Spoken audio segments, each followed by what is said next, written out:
Damon clocks Stefan. I mean, they're both clocking each other, but Damon's clockage is a lot more tense. And I love you, Stefan. You're my boo thang, but that is delusional for you to think. But you're both being selfish is the thing. You're both centering yourself in this situation when the center of this love triangle is Elena. Previously on the Vampire Diaries. Something's changed between Damon and me. I can't do this, Elena. Not anymore. Stefan told me about the breakup.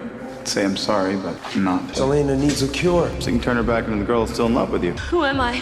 Why am I acting like this? She's acting like a different person. She is a different person. Why did you send Damon? You listen to him, even when you can't trust me. She won't be able to handle it if she hurts someone, Damon. Kill him. You told me to kill him, so I did. Just need you to trust me. I heard you talking to him, making some secret deal with Klaus. No one must know about the cure. Matt said that Jeremy's been having nightmares about killing vampires and he's been hiding it from me. If I'm not worried, you shouldn't be worried. Maybe Damon's right. For intervention. I think your so-called feelings for Damon are really starting to cloud your judgment. That's your sister. It's that stupid mark on your arm. We need the map to get the cure. This is who I am now. Being a vampire only amplifies who you already are. It doesn't turn you into a completely different person. Very peculiar. It'll all make sense eventually.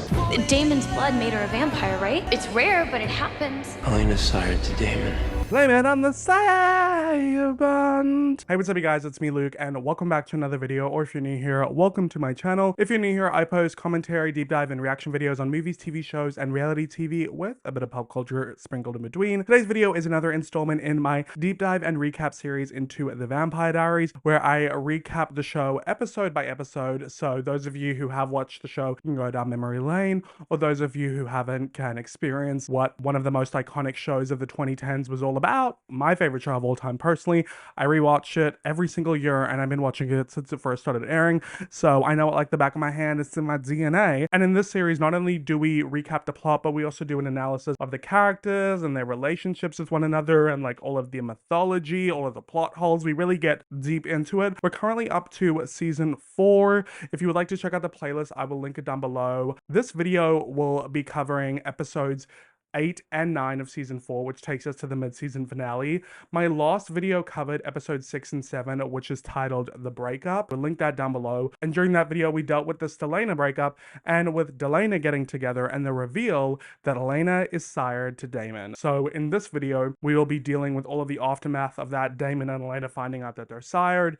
Can they break it? Like, what are they going to do about all of that?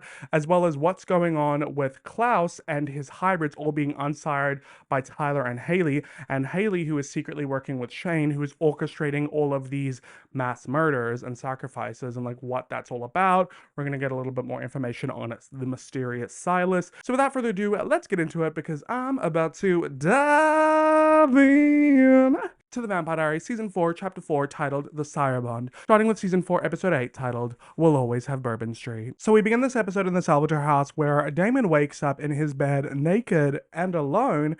He calls out for Elena, afraid that she's left, but she shows up in his bathroom. She is wearing one of his shirts, unbuttoned ever so you can see her bra underneath. She's trying to be sexy. She's like, hey, and she runs and jumps into the bed. So clearly she is high from a night of passionate vampiric lovemaking. Damon says, I thought you might have left. And Elena's like, no, I don't have to be at school for at least 20 minutes ago. And they start making out, and it is worthy to note that the song from Twilight called Eyes on Fire by the band Blue Foundation starts playing. If you don't know which one, it's literally one of the most iconic songs from Twilight. It's the one that goes, ha ha ha ha, I seek you out, flay you alive, this time you won't survive. Yeah, that one. I love that song, actually. But it's kind of crazy that they use this song, because at this point, this show, we're in season 4, which is airing in 2012 to 2013, I believe. Wait, I actually have this written down. This episode aired on the 6th of December, 2012. And yeah, Twilight came out in 2008. So it's just weird to me that they would use such an iconic Twilight song, because anytime I watch the scene, I'm just thinking about Twilight. As much as I love Twilight, I don't want to be. I want to be thinking about the Vampire Diaries. I want to be thinking about Elena and Damon. I just don't think they should have used the song, even though it's an amazing song and it does fit the scene, but the connotations are just too intense. But anyway, I digress. So they're making out. Elena pulls back and Damon's smiling, looking at her. And Elena's like, what's with that face? And Damon's like, well, I'm happy. And they kiss some more. And it's very cute and sexy that they're so happy, but it is going to come crashing down pretty soon. Because we go over to Caroline's house where she's chatting to Stefan, who's, you know, cleaning up the couch that he slept on that night. Because remember, he's crashing at the Forbes house. And we kind of do a bit of back and forth like we did at the end of the last episode. So we're just doing a little bit of a refresh. You know, they've slept in it and they're still freaking out. Caroline's saying this is a disaster. And Stefan's like, we don't know anything for sure. And Caroline's like, yes, we do. Elena is sire to Damon, which means her one singular burning desire is to make him happy, just like Klaus and his hybrids. Stefan's like, no, it's not. A vampire sire to another vampire is a 1 in a million. Maybe it won't affect her the same way. So it clearly sounds like Stefan has like heard of this before. He's just never encountered it in real life. So that's interesting. He's been sired. What? Sired. He feels loyal to Klaus because Klaus's blood created him. Loyal how? He'll seek acceptance from his master. It's really rare, but maybe not so much in hybrids. We then go back to the Salvatore house in Damon's room where Elena is kissing Damon's bare chest, making her way down slowly to the nether regions, and she looks up and smiles before she goes back down. You know, they're being sexy, they're being suggestive. Back at the Forbes house, Caroline says we already know that it's affecting her. She's become Damon's lapdog. Everything he says, she agrees with. Everything he asks her to do, she does. And intercutting this conversation with Damon and Elena having sex is a very interesting choice on the creators, writers, and editors' part, because it's really making it seem like Elena's having sex with Damon because he wants her to, not because she wants her to, which I don't think is true, but it comes across a little untoward. But back at the Salvatore house, Damon this time is the one kissing Elena's chest, making his way down to her stomach. I think they're hinting that they're going down on each other, but it's the CW, so you know, there's a line that they won't cross. Back at the Forbes house, Caroline pulls out her phone and says, we need to do something. But Stefan stops her and says, hold on, Caroline, this isn't gossip. You can't just drop this on her before we don't know what's going on for sure. And Elena's not the most emotionally stable right now, so you really don't want her to freak out over something that might not even be true. Caroline says she wants to talk to Tyler about this because maybe he might know something because, you know, he was side to Klaus, he's on siring hybrids, like he has knowledge about Sire-Bonds, okay? So Stefan tells her, fine, you can talk to Tyler, but just please don't tell anyone else. If this is true, it may have influence over Elena's every action and emotion since she became a vampire. Oh my god, that's really not a good look, because we then go back to the Salvatore house in Damon's bed where he and Elena are having sex, like intense, passionate. She's on the bottom and she has her hands on his back and she's scratching down his back and it's all like bleeding. It's a lot sexier than when we're used to. Very like supernatural sexy, very like fairies, like very like a court of Mist and Fury vibes, you know? Which, by the way, side note, the ACOTAR series being so popular now is so crazy to me because I read that book back in like literally 2016. So it's really interesting how it's like become only so popular now. It's giving fairy fucking. We then go to Pastor Young's abandoned barn where Haley and Tyler have moved on to their next hybrid that they're trying to get to break their Sire-Bond, their mission to break all of Klaus's hybrids Sire-Bonds. This time it's a guy named Adrian. So welcome to another hybrid of the week. Congrats to Kim for surviving last episode. First hybrid to do it this season thus far. Let's see if Adrian will survive more than one episode as well. So Adrian's chained up and he's turning into a wolf and he's in a lot of pain and he says he can't keep doing it anymore. Tyler tells him he can, just block out the pain. I mean, come on, everyone else has done it, Adrian, pick it up. And Kim's standing there and she intervenes and is like, this is enough. This is torture. So she unchains Adrian, even though like she literally went through this in the last episode. So like, you know, there is light at the end of this tunnel, girl. He's just gonna push through. Let's remember the whole point of breaking the Sire-Bond is to turn and turn until it doesn't hurt anymore. And Haley reminds Kim of this, saying that Adrian needs to do it today because Nate, Dean, and Chris are all dead. Those are the hybrids that have died the previous episodes. So now Adrian is Klaus's right-hand man, aka he was like 4th in command. And Haley's getting pissed off now, saying we can't let Adrian anywhere near Klaus until his Sire-Bond is completely broken. Which once again, they should be wondering why this werewolf is so invested in these hybrids. But I digress, because werewolves aren't exactly known for their intellect. And also bringing up Klaus is really interested because wouldn't he be wondering where all of his hybrids keep disappearing to? They don't really get into the logistics of this, but surely Klaus, who was extremely paranoid, would be somewhat suspicious of what's going on, but for some reason he isn't, even though He knows that Tyler broke his Sire-Bond and that Haley's the one who helped him, so shouldn't he be a little bit curious, like, where Haley and Tyler are always at and where his hybrids are at? Like, I don't know, it's a bit of an oversight, very uncharacteristic for Klaus, but I think maybe he's just a bit too preoccupied with looking for the cure, so he's not as in touch with, like, the inner goings of his hybrids, so I digress. And also, we don't really get to talk about it much more because Klaus isn't even in this episode, which sucks. I always hate when he isn't in an episode because one of my fave characters. Tyler then says to Kim that Haley's right. If they want to get back at Klaus for everything he's done to them, then Adrian has to keep turning. But Kim, who's holding a whimpering Adrian, says he doesn't have to do anything. Isn't that the point of the Sire-Bond? Free will? And that really leaves Tyler shook because he's like, whoa, like Kim's making some points here. Even though I don't know if she is, because yeah, the whole point of breaking the Sire-Bond is free will. You gotta break the Sire-Bond. Like, you're just delaying the inevitable. And if you don't like their methods, then break the Sire-Bond by yourself. So Kim and Adrian leave. Tyler's left questioning things and Haley's pissed off. I'm sorry about these hybrids. Over at the Salvatore house, Damon is helping his high school girlfriend get ready for school, making sure she has her bag and her lunchbox. I'm kidding, but he does actually hand her bag because she's running severely late for school. At this point, why even go? Like, you're probably like hours and hours late because you've been spending the whole morning having sex. But he puts a scarf on Elena's neck, like, and I think this is kind of interesting because it kind of seems like a callback to when Damon was involved with Caroline and also when he was involved with Andy Starr, and he would feed on them and they were his like girlfriend. I mean, they were his fake girlfriend, and he would make them wear a scarf. I don't know if this is like a really intelligent like symbol to like indicate Damon's power and manipulation over Elena, or if it's just a coincidence, but I don't know why else they would like do this whole scarf thing. Because we did get a lot of scenes of like Andy running out to work and Damon putting a scarf on her, and Caroline running off to school and Damon putting a scarf on her. So I would like to think that it's intentional. I'd like to give the writers some props for that. Anyways, Damon and Elena kiss goodbye, but she pulls out saying, we need to, but Damon cuts her off and like, no, don't ruin this. And Elena's like, you don't even know what I was gonna say. And Damon's like, I'm guessing it's gonna start with what are we gonna tell, and end with Stefan. And Elena's like, he should know. Which yes, he should know, but you probably also shouldn't have slept with his brother 2 days after you guys broke up. How about that?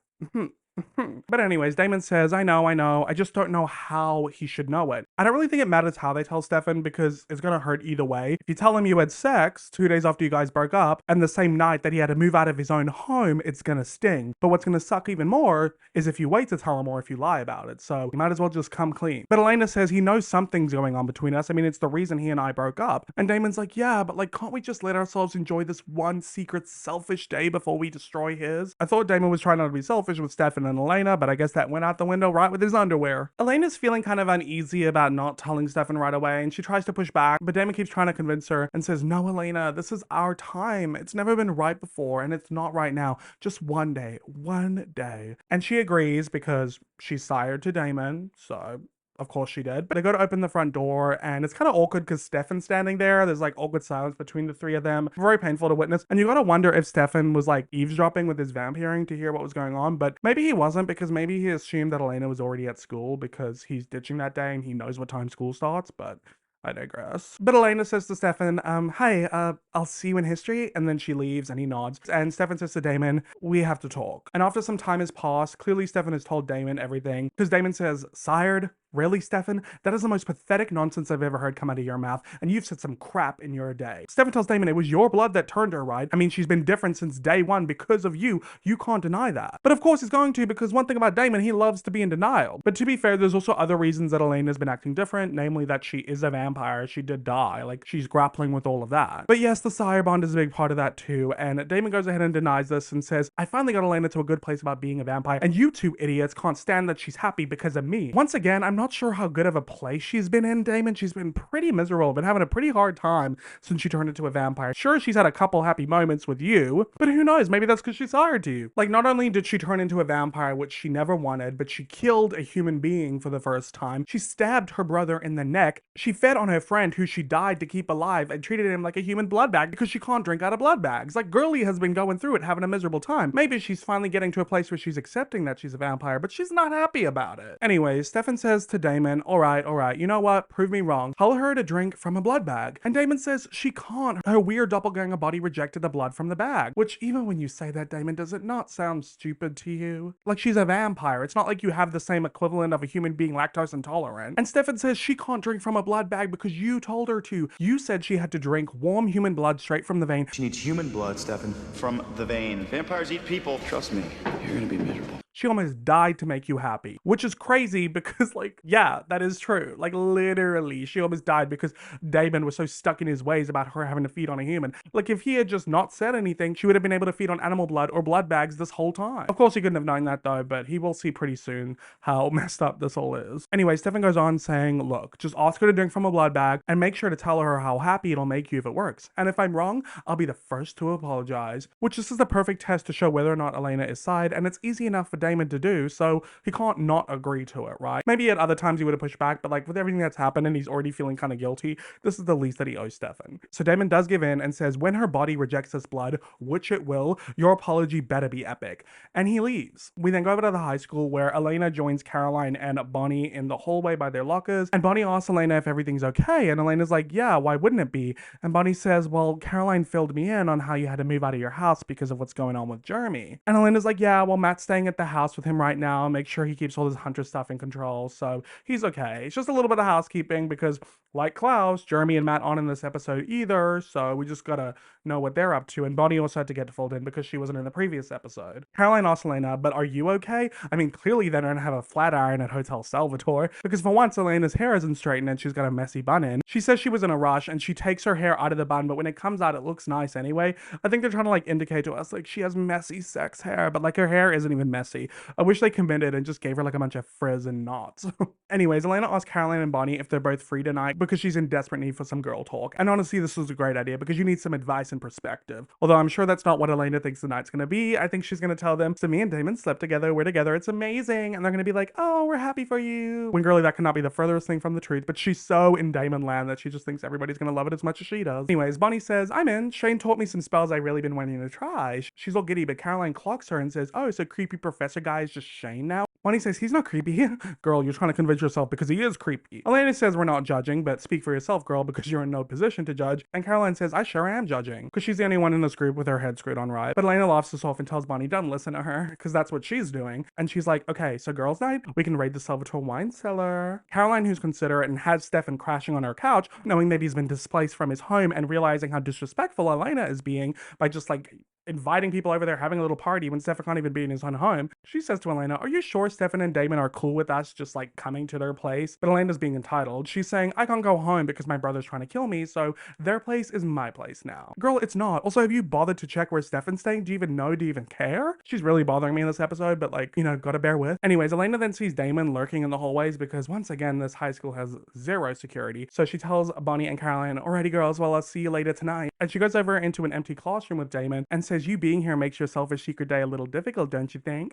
Trying to be all flirty, and Damon's like, okay, well, you forgot your lunch. And he pulls a blood bag out of his jacket. So it's kind of like a double joke because she's in high school, she forgot her lunch, but she's a vampire, blood, you get it, huh? Elena's confused why he's doing this and is like, I can't, you know I can't. And Damon's like, well, the last time we tried it, the circumstances were a little less than optimal. I think maybe you should just give it another try, see if it works. I really think it will. So he's really like testing that Sire-Bond. She seems apprehensive at first, and she should be questioning why all of a sudden he would want her to drink from a blood bag. Also, speaking of, I'm really curious, who has Elena been feeding from the last couple episodes? Because episode 1, she fed when she turned, obviously. Episode 2, she fed on Damon and Matt. Episode 3, she fed on Matt. Episode 4, she fed on the frat party people. Episode 5, she fed on Connor. Since then, we've not seen what humans she's been feeding on. I mean, I guess the only logical conclusion that we can come to is that she's been doing the snatch, eat, erase with strangers, but I wish they could have showed us, because I feel like that's important, but I guess you don't have enough time. There's a lot going on. I think it would have just made what was about to happen next and Elena's excitement about being able to feed from blood bags more exciting if we kept getting to see the pain and turmoil she was having to go through by like doing the snatch, eat, erase method and feeding on humans. But I digress. Elena's a little apprehensive to feed, but Damon's like, please, for me.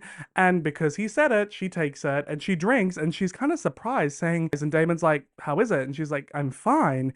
It tastes like blood. Last time it was like hot garbage. And she keeps drinking it more intensely. Let's not forget, this is only her second time drinking from a blood bag. I don't know why she didn't ever try it again. And Damon's like, are you sure you're okay? Because he really doesn't want this to be happening. And Elena's like, I'm better than okay. I mean, maybe the last time it was like a bad batch or something. Once again, why didn't you try it? Once again, why wouldn't you try drinking from another blood bag at least one more time? Like, what happens if she just threw up that day from grief? It was the day of the memorial. There was a new hunter in town. Like, there was a lot going on. So Elena's really happy. Damon looks like he's seen a ghost, but she's not noticing that. And she just says, I can't believe this, Damon. I don't have to hurt people anymore. She gives him a big hug, and Damon looks devastated. Elena doesn't even notice this. She just gives him a kiss and leaves for class. And it's weird that she's not noticing the shift in his mood or how weird this whole interaction is. She's kind of seeming a little airy-fairy in the head, and I'm not sure if that's because of the Sire-Bond, but she's not seeming all up there upstairs. Oh, it's so lost and mad and yet to be in your pictures. For the last couple years, I've been at war with my body. Over at Whitmore College, Shane comes into his office to find Haley looking through his drawers,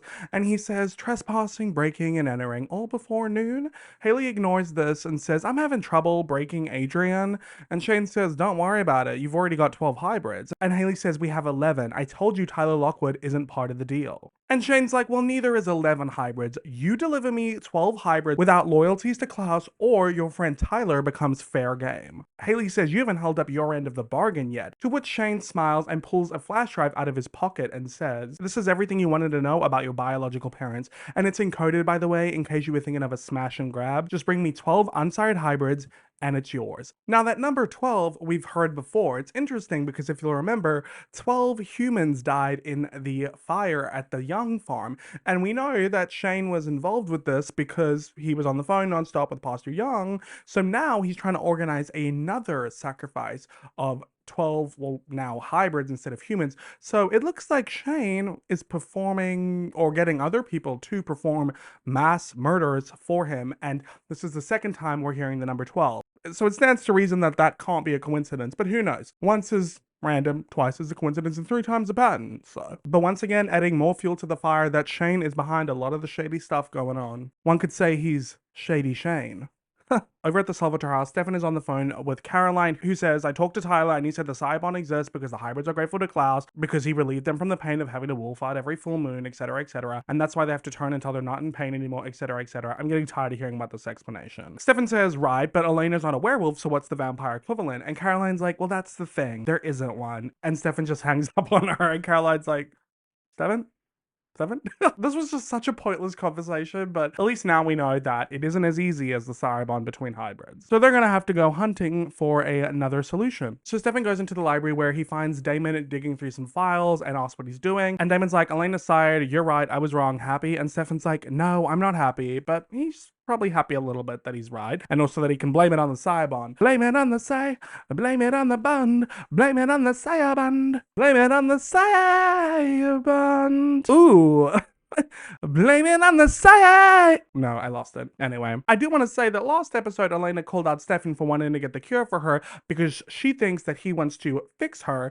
And now Stefan is doing the same thing, but by breaking the Sire-Bond. Instead of fixing her with the cure, he's going to fix her by finding a way to break the Sire-Bond. So Stefan's like to Damon, what are we going to do about the Sire-Bond? And Damon's like, well, I'm working on it. And he hands Stefan a postcard of Bourbon Street and says, remember that? And Stefan's like, New Orleans. And Damon's like, 1942 to be exact. Stefan's like, what was in New Orleans 1942? And Damon says, other than bourbon and beads, us. And Stefan's like, oh yeah, what was that name of that girl that you used to hang out with? And Damon's like, that was no ordinary girl, that was Charlotte. And then we flash back to New Orleans because it's a flashback episode. A bar in New Orleans 1942, there's jazz music playing, you know, so we follow a woman walking into the bar, and Damon's narration says, she was crazy about me the minute we met. So of course, when she asked me to turn into a vampire, I did. We see Charlotte, and she goes over to Damon, who's looking very snazzy with his hair gelled back at the bar, and he asks her, so did you decide who you'd like to have for dinner tonight? And Charlotte points to the singer and says, him. He looks tasty. Damon says, that's a very fine choice, Miss Charlotte. I'll go set that up. Now, if anyone tries to touch my drink, you show them no mercy, okay? He then goes over to the singer and compels him, saying, drop by after your set. Come join us. Now, you really couldn't have chosen someone else to feed on. I'm pretty sure they're going to notice if, like, the main singer is gone. A Navy sailor then comes to the bar and spills Damon's drink, which, why? Watch where you're going. And Charlotte's like, hey, you spilled my man's drink. And the guy's like, sorry, it's crowded here. And Charlotte's like, that's no excuse. And he's like, take it easy. And he's like, hey, take it easy, lady. And she says, I'm not gonna take it easy. And she snaps his neck right in front of everyone. Damon rushes over at human speed and catches him before he falls, kind of propping up his dead body before it draws anyone's attention. And he's like, what the hell did you do? And Charlotte's like, he touched your drink. You said show no mercy. I thought you'd be happy about this. So clearly she was sired to Damon, and clearly the Sire-Bond Sire-Bond is extremely literal, much like how it is with Klaus and his hybrids. So that's not a good sign for Damon and his relationship with Lena, what with her not having her full agency and control over her own actions. We then had to, do a lot of work to sort of untangle the fact that they had sex while she was technically, under the effects of some sort of supernatural link. This was the year I finally learned, I think this might be this year or season 5, what the term agency meant. Again, which I had never heard before in my life. And people kept talking about agency, and I'd be like, what are you talking about? And now, cut to. Back in present day, Stefan says, so Charlotte was sired to you, and I can only assume you took full advantage of that until you got bored of her, right? And Damon's like, more like she went all fatal attraction on me, so I had to make a clean break. Yeah, clean break. We'll see what that is later on. Stefan's like, so how did you do that? And Damon passes him a card with a name written on it, and Stefan asks, who's Valerie LaMarche? And Damon says, the witch I helped find me to break little Charlotte's Sire-Bond. You know what he could have said? He could have said, like, the witch who I found to help me break Charlotte's web. Although, was Charlotte's Web a thing back then? But it is not. That would have been a good joke. Anyway. Pack your bags, baby bro. We're going back to Bourbon Street. So this was a fun episode because this is our first time in the Vampire Diaries, let alone the Vampire Diaries cinematic universe, going to New Orleans, which becomes very important because there is a spin-off to the Vampire Diaries, as I had mentioned, titled The Originals, that is going to have its backdoor pilot later this season and be airing the same time as season 5.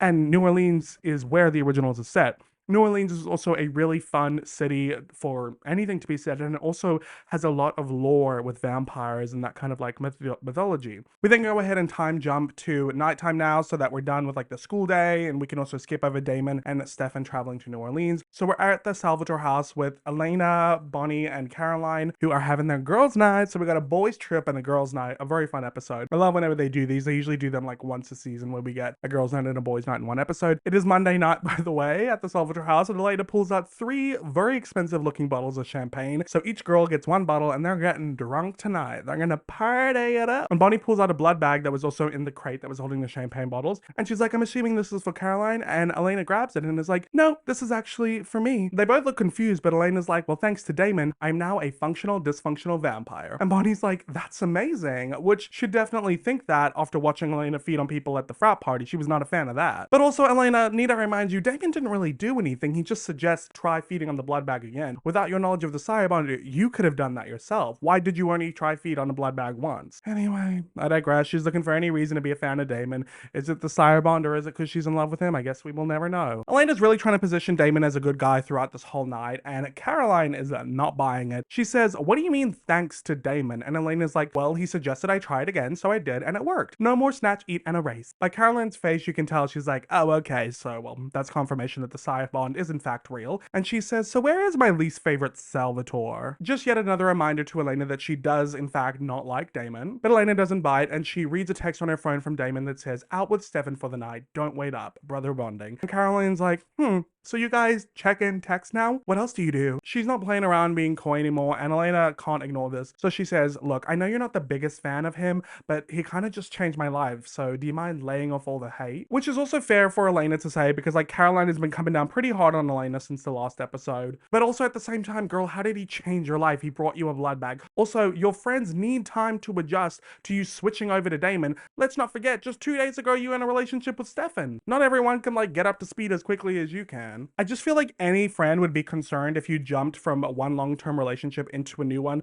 let alone with someone who is the brother of your ex-boyfriend. Like, Caroline has a right to be concerned. In fact, I think it's weird that Bonnie isn't saying anything, but Bonnie's got her own stuff going on with Professor Shane, so she's not exactly in a position to judge. They're both, you know, going on with messy situations. Also, can I just say how pissed off I am that Bonnie's like potential love interest low-key for this like first part of the season is fucking Professor Shane. Julie Plec, when I catch you in the streets, I will just say how disappointed I am in you. I realize that kind of sounds threatening and I don't mean it in that way, but come on. Anyways, Bonnie's trying to break the ice tonight because there's always one girl in this group that's trying to like bring peace between the other two, and tonight that's Bonnie. She says, okay, new girls night rule, no boy talk. Well, yeah, let's see how long that lasts. And she says, plus, why talk when we have this? And she pulls out a bag that just looks like a giant bag of gunge, but it's actually herbs, because Caroline says, is that donor tea? And Bonnie's like, it's spirit tea. It opens up your chi or whatever. Come on, it's not a drug. Shane is helping me do natural magic magic without having to access the spirits. Come on, guys. Are you not concerned that Bonnie is hanging around with this guy who's given her witch herbs, like witch tea,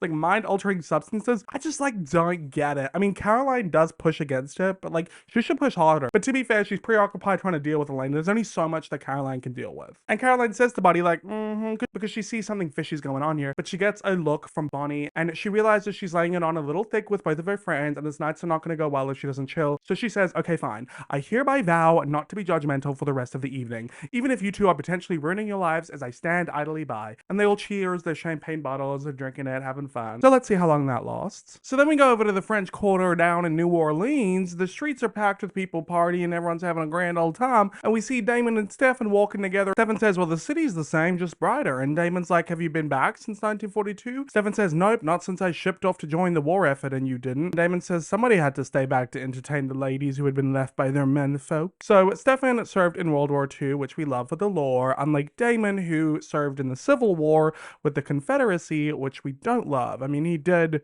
desert, at least. Damon then gets a text from Elena, and Damon then reads a text from Elena and says to Stefan, good news, Elena's at the house with the girls, where she can't get into any trouble. Not sure why you would think that, because let's not forget, any vampire can enter this house because the human doesn't own it. So they have to be invited in. But he continues saying bad news though. I think they got into the dome. Told her she should make herself at home, which is such a layup because Stefan's like, well, you told her to, so she did.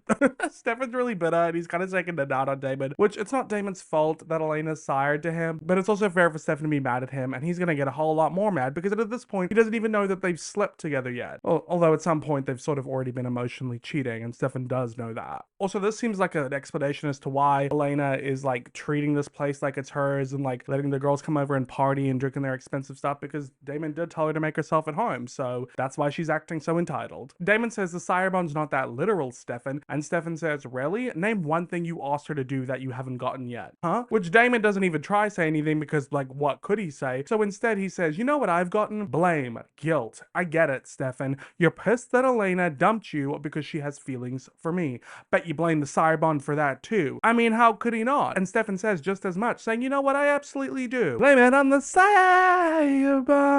And I love you, Stefan. You're my boo thang, but that is delusional for you to think because Elena has had feelings for Damon before she turned into a vampire. You know just as much from the end of season 3 when you told her to figure out her feelings for him. But you know, Stefan's heartbroken, so he'd rather believe that this is all happening because of the Sire-Bond. Damon questions Stefan saying, what, you think it's impossible she could have feelings for me? And Stefan says, no, I think it's impossible for her to be so blind that she doesn't see how wrong you are for her. And Stefan's clearly not hiding how pissed he is anymore behind jokes and sarcasm, and this really hurts Damon's feelings, so he starts walking away. But Stefan realizes that he wasn't being totally fair to Damon. He was being a bit harsh, so he stops him by apologizing, and Damon's like, what did you say? This takes us back to another 1942 New Orleans flashback, this time with Stefan, who is in his war uniform, looking very schnazzy. He's got his hair gelled, he looks sexy, man in a uniform we love, and he's walking with his bestie Lexi. We love Lexi.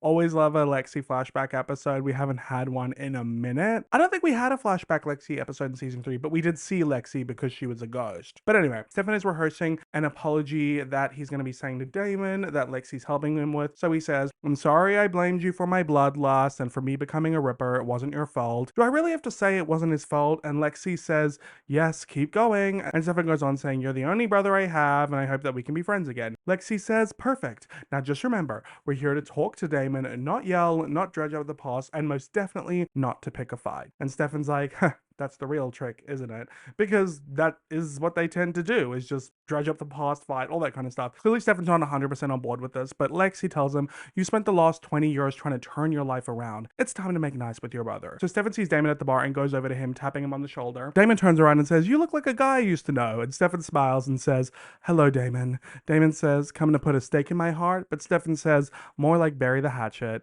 And he holds his hand out. Damon pauses for a moment, but then smiles and shakes Stefan's hand, gives him a big hug, and it really is that easy. So what was all that practicing for? But it's usually not this easy. But Damon missed his baby bro. It's been a long time. It's been 30 years. So a bit of time has passed, and Lexi, Stefan, and Damon are drinking at the bar, and Damon says, Egypt, huh? Finally gonna go see those pyramids. And Stefan says, oh, I doubt I'll be doing much sightseeing, driving an ambulance through the front lines, but yeah, Egypt. Damon says, think they'll have room for another driver? I could handle some war if it meant spending some quality time with my baby brother, because obviously war is not a big deal to them being vampires. And I don't really understand how war law for a vampire would work. Like if someone sees you get shot and you heal, how do you explain that? I mean, I guess you could just compel them to forget. Being around all the blood is probably good for Stefan, I guess, to like work on that. And Lexi mentions why he's going to war later on. But anyways, it's really cute seeing them get along. And Stefan says, I'll tell you what, I'll talk to my CO. And he leaves to go and get them another round of drinks. And Lexi shuffles a bit closer to Damon and says, You're not going.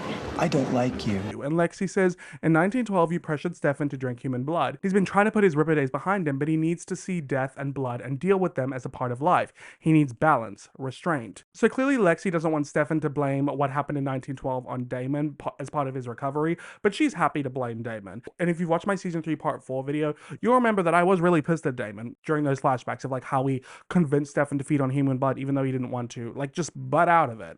Anyway, Damon says to Lexi, what makes you think I'm not balanced and restrained? And Lexi says, the fact that you never have been. You think about what you want first, second, and third. Stefan is better off alone than in your company. To be fair, prior to this event, Lexi's only ever met Damon briefly once.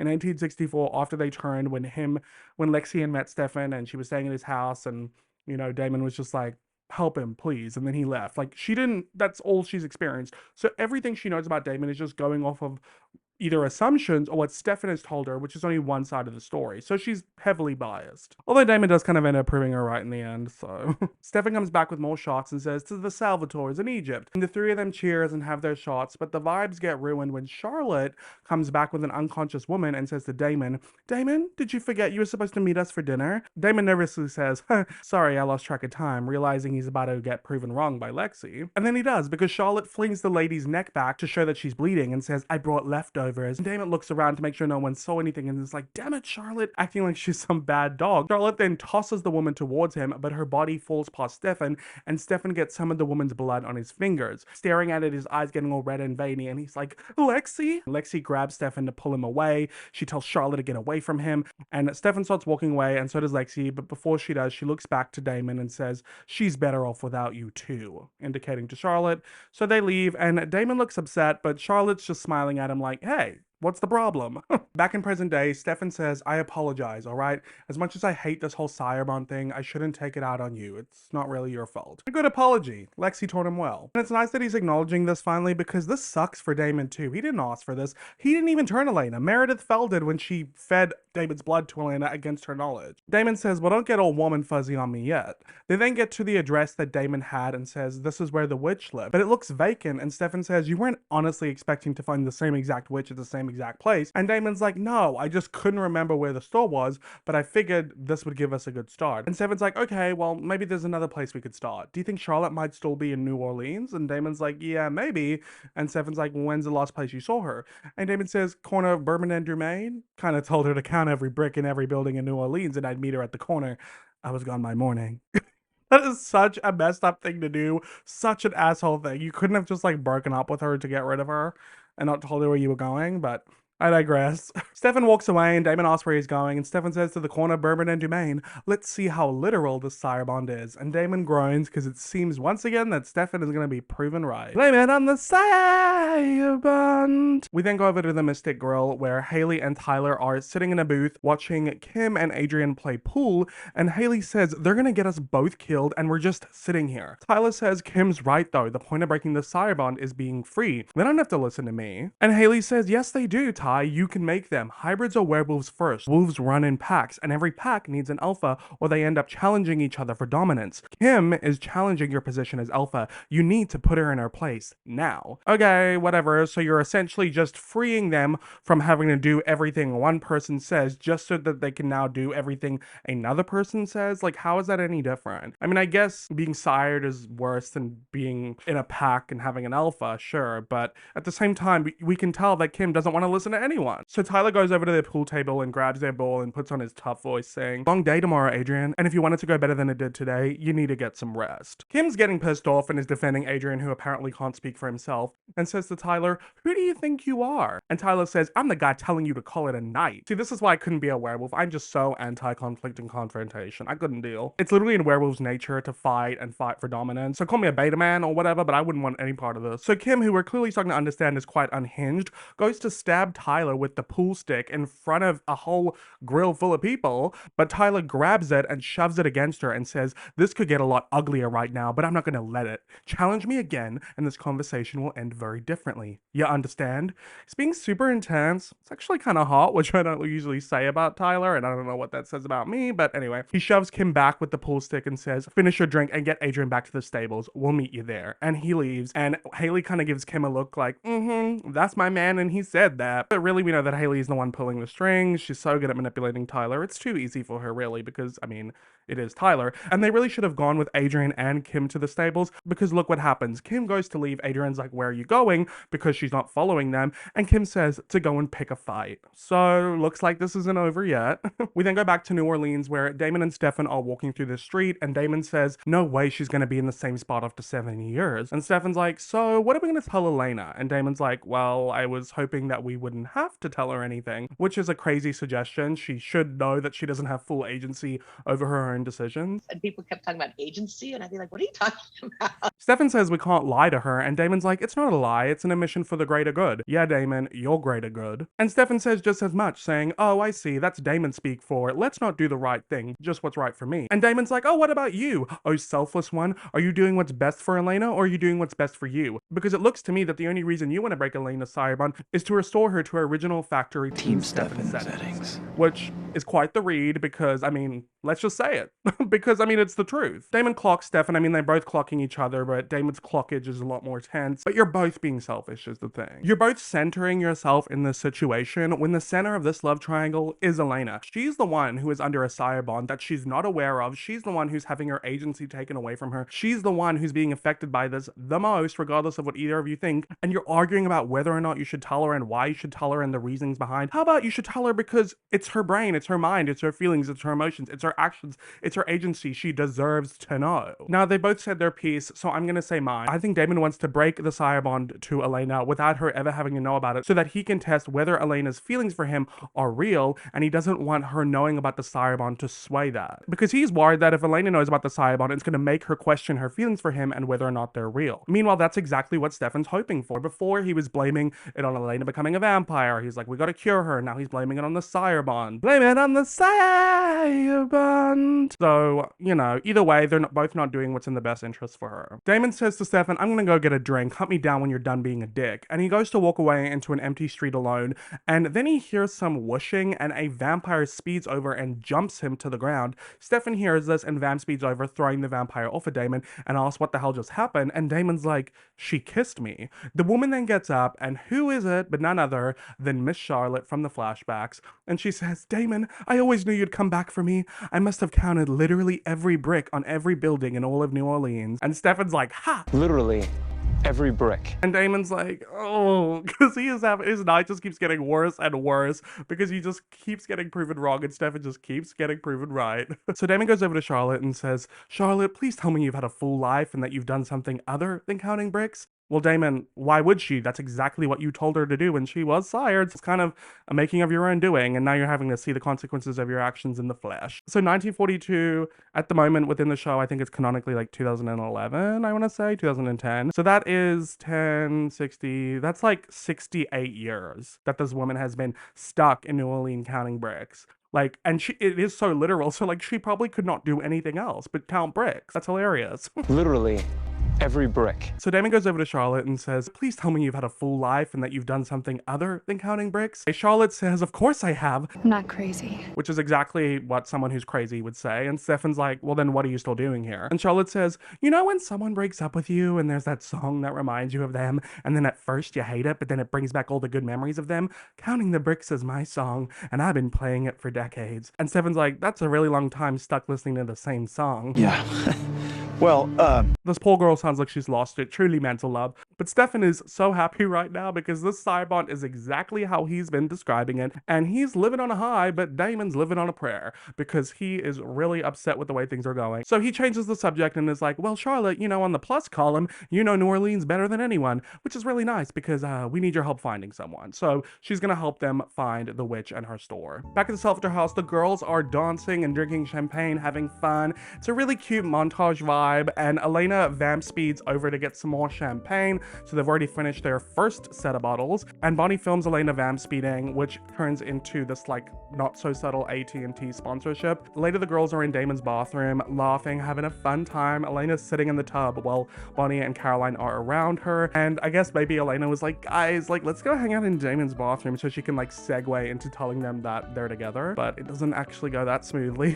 You can't believe it. Bonnie then continues this AT&T sponsorship, and she shows Elena the video and is like, check this out, and Elena's like, oh my god, like I look like a superhero, and then she pauses on herself vamp speeding and is like, this year's Christmas card. It's super clunky, as these sponsorships often are, and we don't get them as much lately like we did in the earlier parts of the show, but you know, I always like to point them out, but I digress. So Elena's like, being a vampire is so weird. Oh my god, I love this bathtub. Why don't we come and hang out in here more often? And Caroline's like, I'll tell you why. Cooties. Cooties. Think of all the germ-ridden skanks Skanks. that Damon has lured into his den of iniquity.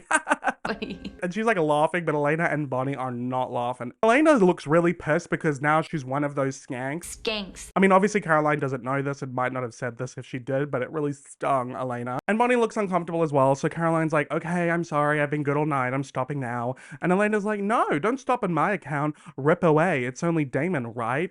So Caroline's like, well, you said so. I love whenever Caroline stops herself, but Elena's like, no, keep going. And then Caroline's like, okay, since you said so. So Caroline defends her bestie and says, well, say what you want about Ripper Stefan, but at least he's not a man slut. A man slut. Even though I think Stefan's probably been quite slutty in the past, it's just the time that Caroline's known him, he's been in a committed relationship with Elena, so she hasn't seen his slutty ways. A man slut.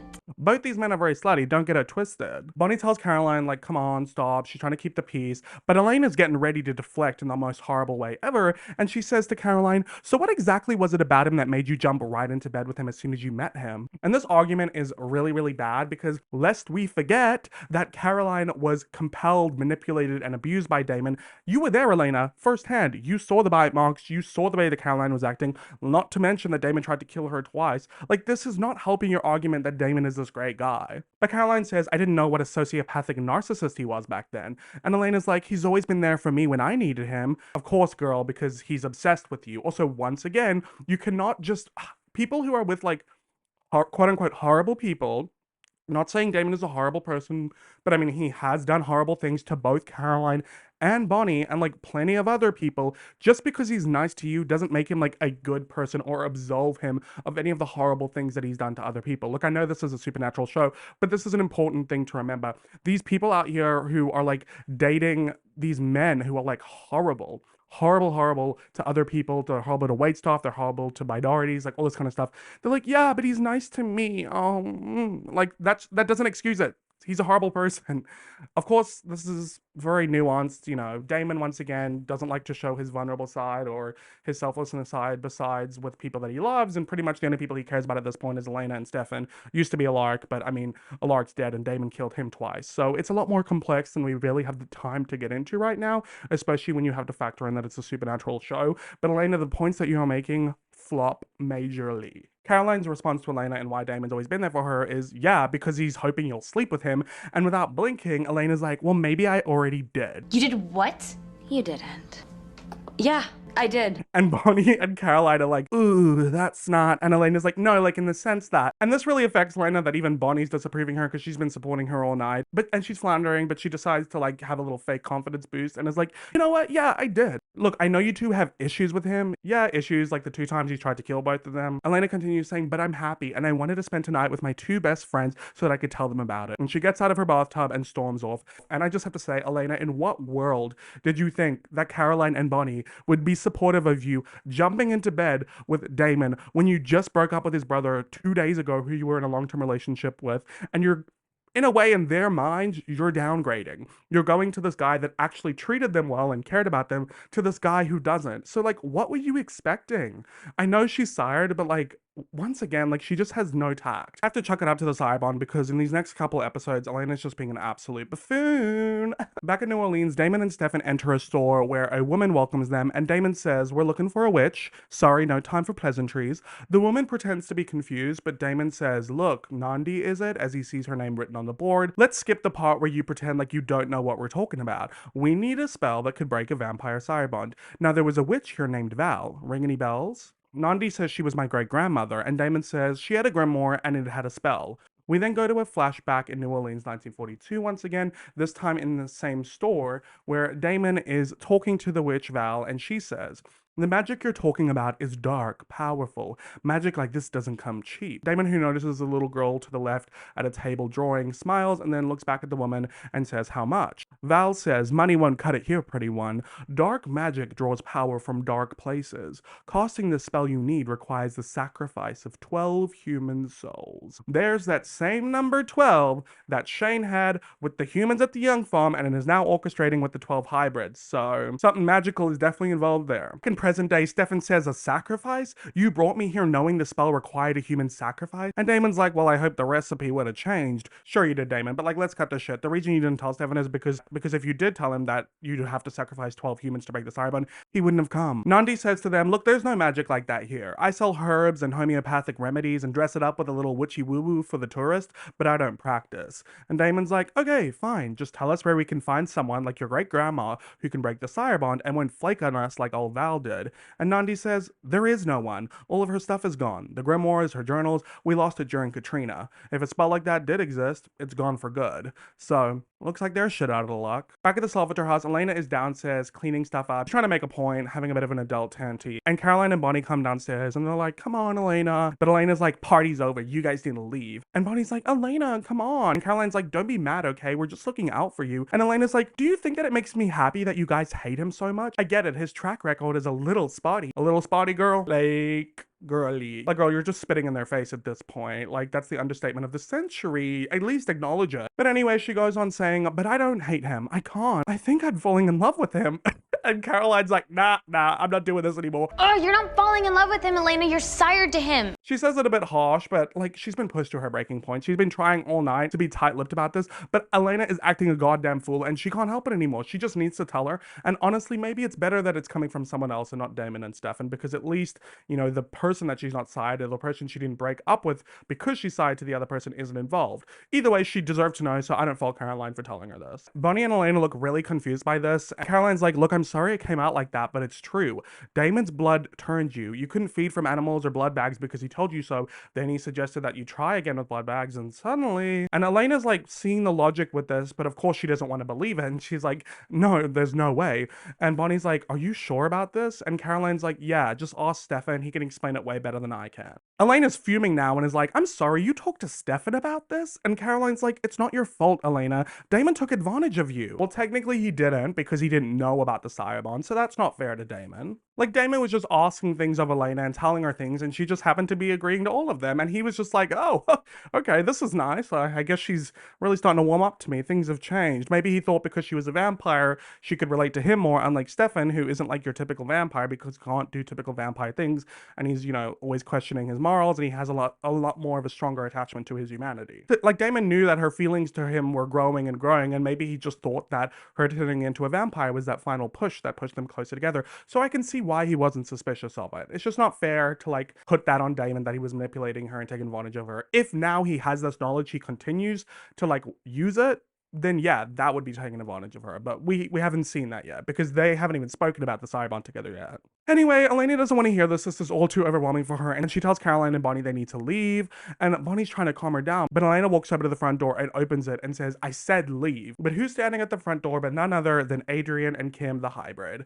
Kim's like, "Hey girls," and she vamp speeds in. She smacks Elena against a wall, and then she goes to grab Caroline and put her in a headlock, and Adrian's fighting Elena like they've both got them. And Bonnie is freaking out, like she wants to try and do something, so she uses all of her might and manages to drum up a little bit of magic. This is our first time seeing Bonnie do magic since she lit all the candles in episode 5 and since she lost her magic in episode 1. So kind of a big deal, even though all she does is just like make the lights flicker and like break a couple bulbs. I'm assuming what she was trying to do was give them both like the aneurysms that she would typically do, but because she doesn't have access to her magic properly yet, it was kind of like a half-assed thing, like she wasn't able to fully get there. But it doesn't matter because Kim, who's behind Caroline, pulls her head to the side, exposing her neck, and flashes her werewolf/hybrid eyes and teeth and says to Bonnie, "Stop. Remember, one bite from a hybrid and she dies." Which honestly, I think this is kind of worth the risk because, I mean, Klaus is obsessed with Caroline. He would heal her in a heartbeat, and then this would just look bad on them. And that's honestly what they should have done. But at the same time, I can understand why Bonnie freaked out and just stopped doing her magic. So then Elena gets thrown down on the ground by Adrian, and Adrian and Kim disappear with Caroline. So Caroline is getting kidnapped yet again. One thing about Caroline, she's gonna get kidnapped. Back in New Orleans, Damon and Stefan are outside the shop, and Damon's like, the witch is lying, doesn't practice magic my ass. And Stefan's like, human sacrifice? Did you really think that I would go for this? So Stefan's really having a sticking point with that. And Damon's like, extreme circumstances call for extreme measures. And Stefan asks, did you kill those 12 people in 1942? And without hesitating, Damon's like, absolutely I did. And I would do it in a heartbeat again if it meant having a clean slate with Elena. Which is crazy, Damon. In what world do you think that Elena would be okay with you killing 12 innocent people? It kind of shows how you don't know her as well as you think you do.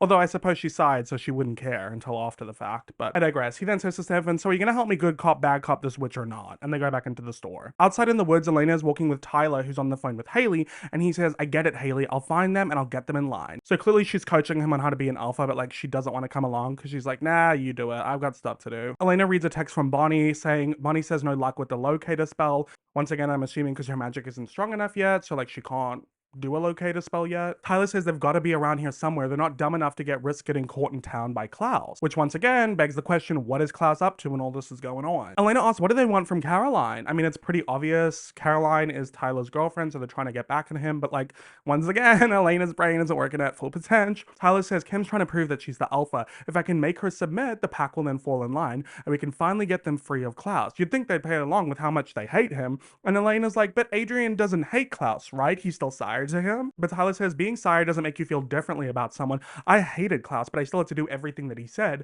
The bond affects how you act, not how you feel. And Elena's like, oh, interesting. Okay, that sounds good for me. That worked out well. And like they're having this conversation, kind of forgetting the matter at hand, and then they hear Caroline scream in pain. So they're like, oh yeah. And then they're like, Caroline, and they run in that direction. Let's get back on track. Back in New Orleans, Damon goes back in Nandi's store and she asks what he's doing there. And he says, calling you out. You're not Val's great-granddaughter. You're her daughter. We then go into a flashback where we see that little girl who was drawing in Val's store, and she's writing her name Nandi over and over again. It's a bit goofy, but we get it. It's the same person.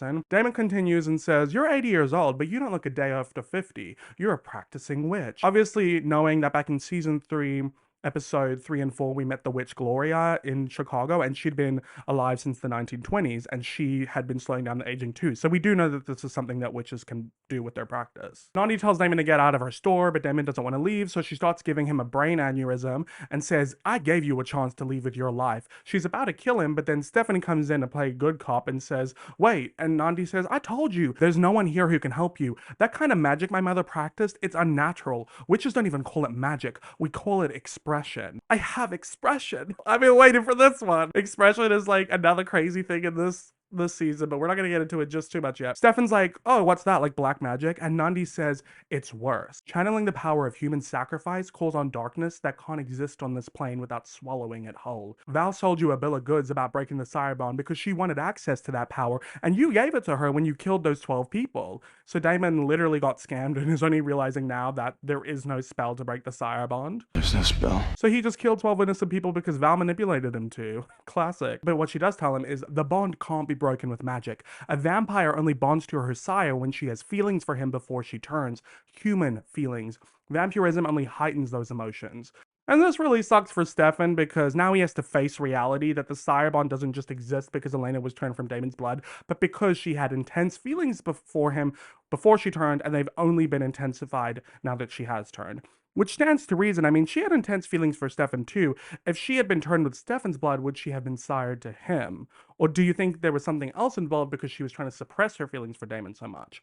I don't know. I'm curious. Tell me what you think. But anyway, Nandi goes on and tells Damon, you want her free from the Sire-Bond? You have to set her free. Tell her to live her life without you and never think of you again. To stop caring about you and then leave her. That's the only way around the Sire-Bond. Obviously, this is very disappointing to Damon because he doesn't want to do that. He wants to be with Elena. He's been pining after her the whole time. So it sucks for Damon and Stefan. They both did not get the answers that they wanted to hear. Over at the Young Farm stables or barn, I don't know what we're calling it these days, Kim is torturing Caroline, who who is tied up to a cage with chains. It's not her first rodeo, but she is in a lot of pain because Kim keeps breaking her wrist over and over again. And Caroline's like, why are you doing this? And Kim says to show Tyler who's in charge. Tyler then runs into the barn with Elena and tells Kim to stop, saying, stop, Caroline is with us, all right, we're on the same team. But Kim says, she's on your team, not mine. Then a bunch of hybrids come into the barn behind Tyler and Elena, so clearly Kim has convinced all of the hybrids to join her side instead of Tyler's, which is not a good look as a potential alpha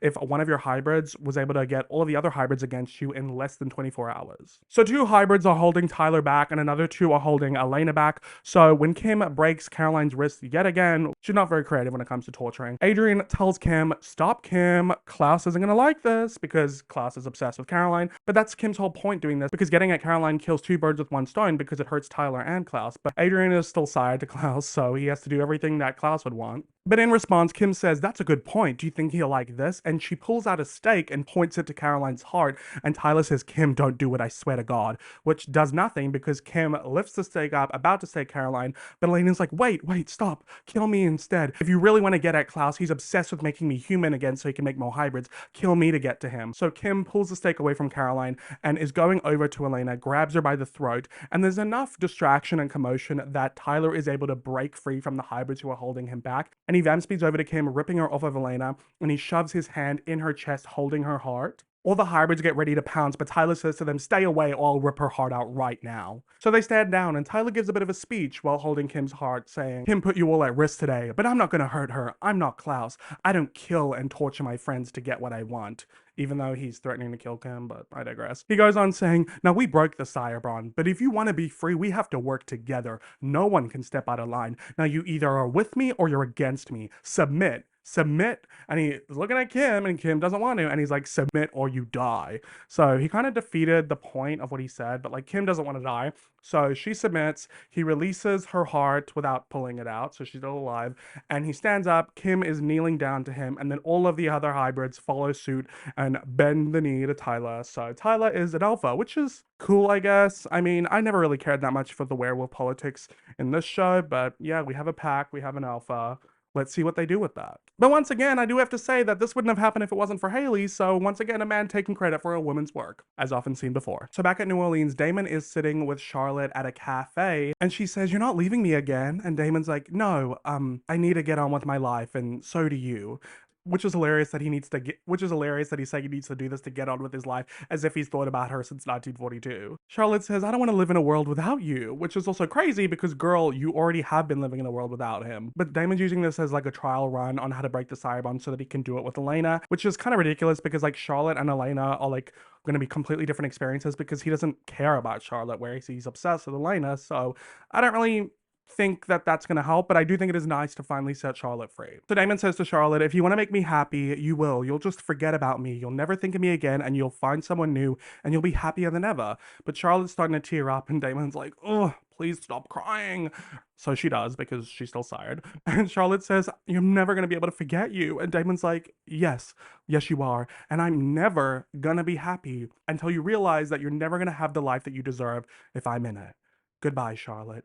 And he leaves, and it's nice that Charlotte can finally get on with her life and stop counting bricks in New Orleans. I kind of love Charlotte as like a one-episode character. She was really funny. Also, shout out to the actress who played Nandi. She did a great job in that role. She I have seen in multiple seasons of American Horror Story as well as True Blood, so it was nice to see her here. Also, while we're talking about the Sire-Bond, I just wanted to make a little side tangent based on what Stefan said in the previous episode. Like, you know, it's rare, it's really rare, it's 1 in a million, it can happen. You're telling me a Sire-Bond between a vampire and a vampire is 1 in a million, it's so rare, but it's happened to Damon twice?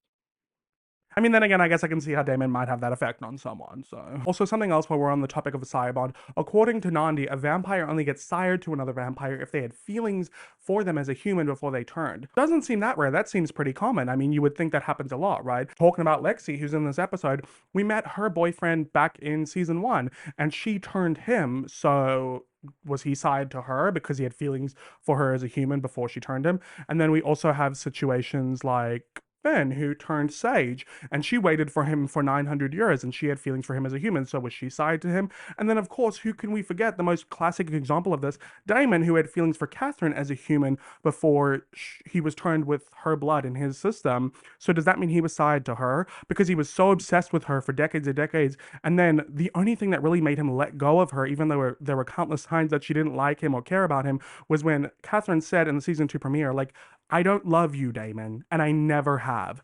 It's Stefan. It will always be Stefan. Like, that is the only time the Daemon fully moved on. So I do wonder if, like, we've kind of been seeing Sire-Bonds between vampires before, but it just hasn't been explicitly stated. But then again, I also think that maybe the writers didn't know that when they were doing it back then, and it just kind of like worked out that way. But either way, it would be cool if it was like pre-planned. But at the same time, you're probably gathering that I'm not really a fan of the Sire-Bond lore and concept, and I'm sure as a Delena fan it probably pisses you off. But there are some funny moments with it too, so we're just gonna focus on those. Daemon then goes out of the cafe into the street to meet up with Stefan, who asks how it went. Daemon said that he set Charlotte free, and Stefan's like, it must have been hard doing the right thing, especially when it's not something you want to do. Stefan, you gotta give him a break at this point, honestly, you're being a bit harsh. And Daemon's like, get to the point, Stefan. You don't think I'm gonna be able to do what I need to do when I have to tell Elena to stay away from me? And Stefan's like, well, I mean, Selflessness isn't exactly one of your most obvious character traits. like, he is quite selfish, but not when it comes to Elena, and not really when it comes to Stefan. Stefan, you're kind of not really looking at the true picture of who Daemon is, but at the same time, you can see why Stefan might see this, especially finding out that Daemon killed 12 innocent people and was willing to do it again. And Daemon says to him, you know what, one of these days you're gonna realize you don't know me as half as well as you think. We then go back into another 1942 New Orleans flashback, where Daemon is arriving to a train station in a uniform and a bag. He's about to join Stefan to go off to World War II, but before he can, Lexi comes out of the shadows and says, Daemon, I know what you did, and you're not going overseas with Stefan. You understand me? And Daemon's like, well, Uncle Sam begs to differ. He's making a jokey joke, but Lexi drops the knowledge that she has and says, you just killed 12 innocent people, Daemon. Daemon gets closer to her so that people can't hear that he's a murderer and says, how do you know they didn't have it coming? Well, I doubt that because there were 12 of them, and also I doubt you went through the effort of finding 12 people worthy of being killed. Lexi says, your brother has spent the past 20 years racked with guilt, fighting the temptation to drink human blood. He's serving in war as penance for the pain that he's caused. If he finds out what you did, he'll want to know how it is that you function without guilt for the things that you do. He'll turn to you for guidance like he did before, and he'll become the Ripper of Monterey all over again. And unfortunately for Daemon, I do think that Lexi is right. At the end of the day, a lot of the time, Daemon just is a bad influence on Stefan. We've seen this a lot in the flashbacks during their early years as vampires, and they didn't truly spend enough time together throughout those decades as much as Lexi had spent with Stefan, so Daemon didn't truly understand the complexities that Stefan had with his blood addiction. Even up until season 3 present day, Daemon didn't truly understand it. He just kept trying to get him to, like, you know, learn to control the bloodlust, stop trying to avoid it, whereas, like, Lexi realized, like, no, Stefan is a Ripper. He's a blood addict. Like, he needs to find another way, and if he can survive on animal blood, then why not do that? You know, blood bags didn't work for him because Lexi feeds on blood bags, but that didn't work for Stefan. So Daemon just kept pushing and pushing, and it's something that really bothered me back in season 3 when he was doing that a lot. You know, he just didn't understand the complexities that Stefan had with blood because he himself doesn't deal with those, and he didn't spend enough time with Stefan to truly get it. And especially during this time period in 1942, Stefan is really fragile. He's still recovering from his Ripper binge no humanity era in the 20s. He spent 20 years trying to like get back from that, and now he's like still in that process. That's why he's going to war, is to like serve penance and, you know, learn some things and all that kind of stuff. So it just would not be the right time for him to be around Daemon, unfortunately. But it also sucks for Daemon because he says, I've been on my own pretty much since we had our little falling out in 1912. Did you ever think that I just needed my little brother? And it's sad because they spent so much time being lonely, and Daemon didn't truly have a person in his life consistently during this time. It's just really sad thinking about how lonely they are, and he just wants his brother. But Lexi says to Daemon, that's why you can't go. It might be good for you, Daemon, but it will destroy Stefan. Like I said, I still agree with Lexi, but I also don't know what she thought would happen. Like Stefan would just apologize to Daemon and they wouldn't like, you know, want to hang out and stuff. I mean, I don't know what she was expecting, but she does tell Daemon, for once, you need to put someone else in front of yourself. You need to let him go. Daemon looks down at the tracks where Stefan is like looking around for his brother, wondering where he is. It's so sad, like he's gonna think that he abandoned him.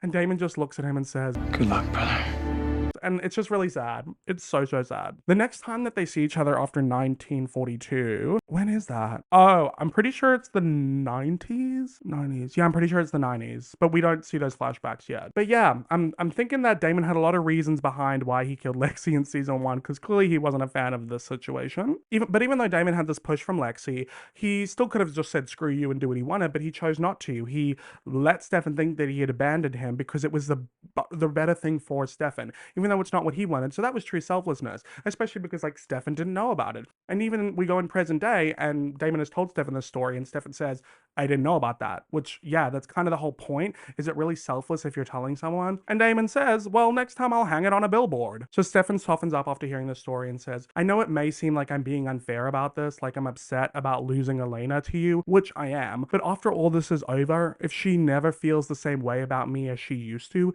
at least it'll be her choice. Which is a good point. Like they need to do this so that they can truly know what Elena feels and her choices, and she needs that for herself too. But of course, Damon hates whenever Stefan wants to like put Elena's choices before, but of course Damon hates when they have to respect Elena's choice because he's a little bit controlling. And he says, ugh, the dreaded C word. I know what I have to do, Stefan. So he gets into a taxi and Stefan follows and they're heading home. At this point, it seems like Stefan's operating under the hope that if they break the Sire-Bond, Elena will come back to him, and Damon's operating under the fear that if they break it, she will leave him. But regardless of whether or not they do, they should break it so that they can know the truth and trust that Elena's choice is her own. So back at the Salvatore house, Caroline and Elena run into each other. It's a little bit awkward, but Caroline just goes and gives Elena a hug and says she's so sorry. After some awkward silence, Caroline's like, if you don't start hugging me back, this is gonna get awkward really fast. But Elena says, you got my hands pinned down, and the camera zooms out and we see that. It's really funny. They both laugh. It's a nice little way to break the ice. And then they hug again properly, and Caroline says, I'm a jerk. I promise to never ever again judge, ever. Which, Caroline, let's stop making promises we can't keep, because if last night proved anything,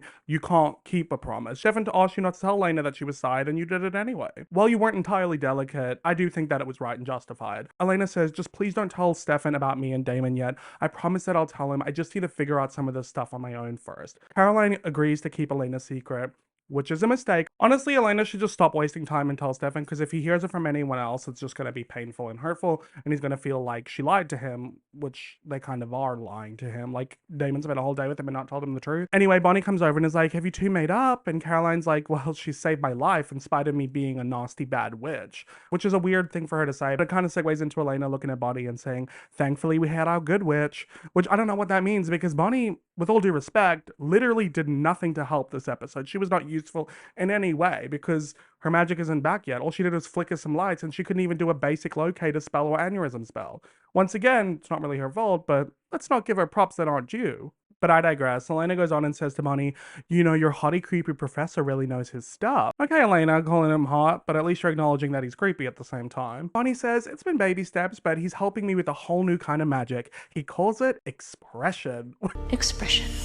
Witches don't even call it magic. We call it expression. So, unbeknownst to Bonnie's knowledge, Shane is teaching her expression, aka sacrificial magic, which you could argue is worse than dark magic. Without even realizing it, he is orchestrating all of these sacrifices so that Bonnie will then have to channel that magic. This is beyond. It's actually beyond. I can't. So this episode illuminated a lot of stuff because of what Nandi said about Val wanting the 12 sacrifices for her expression magic.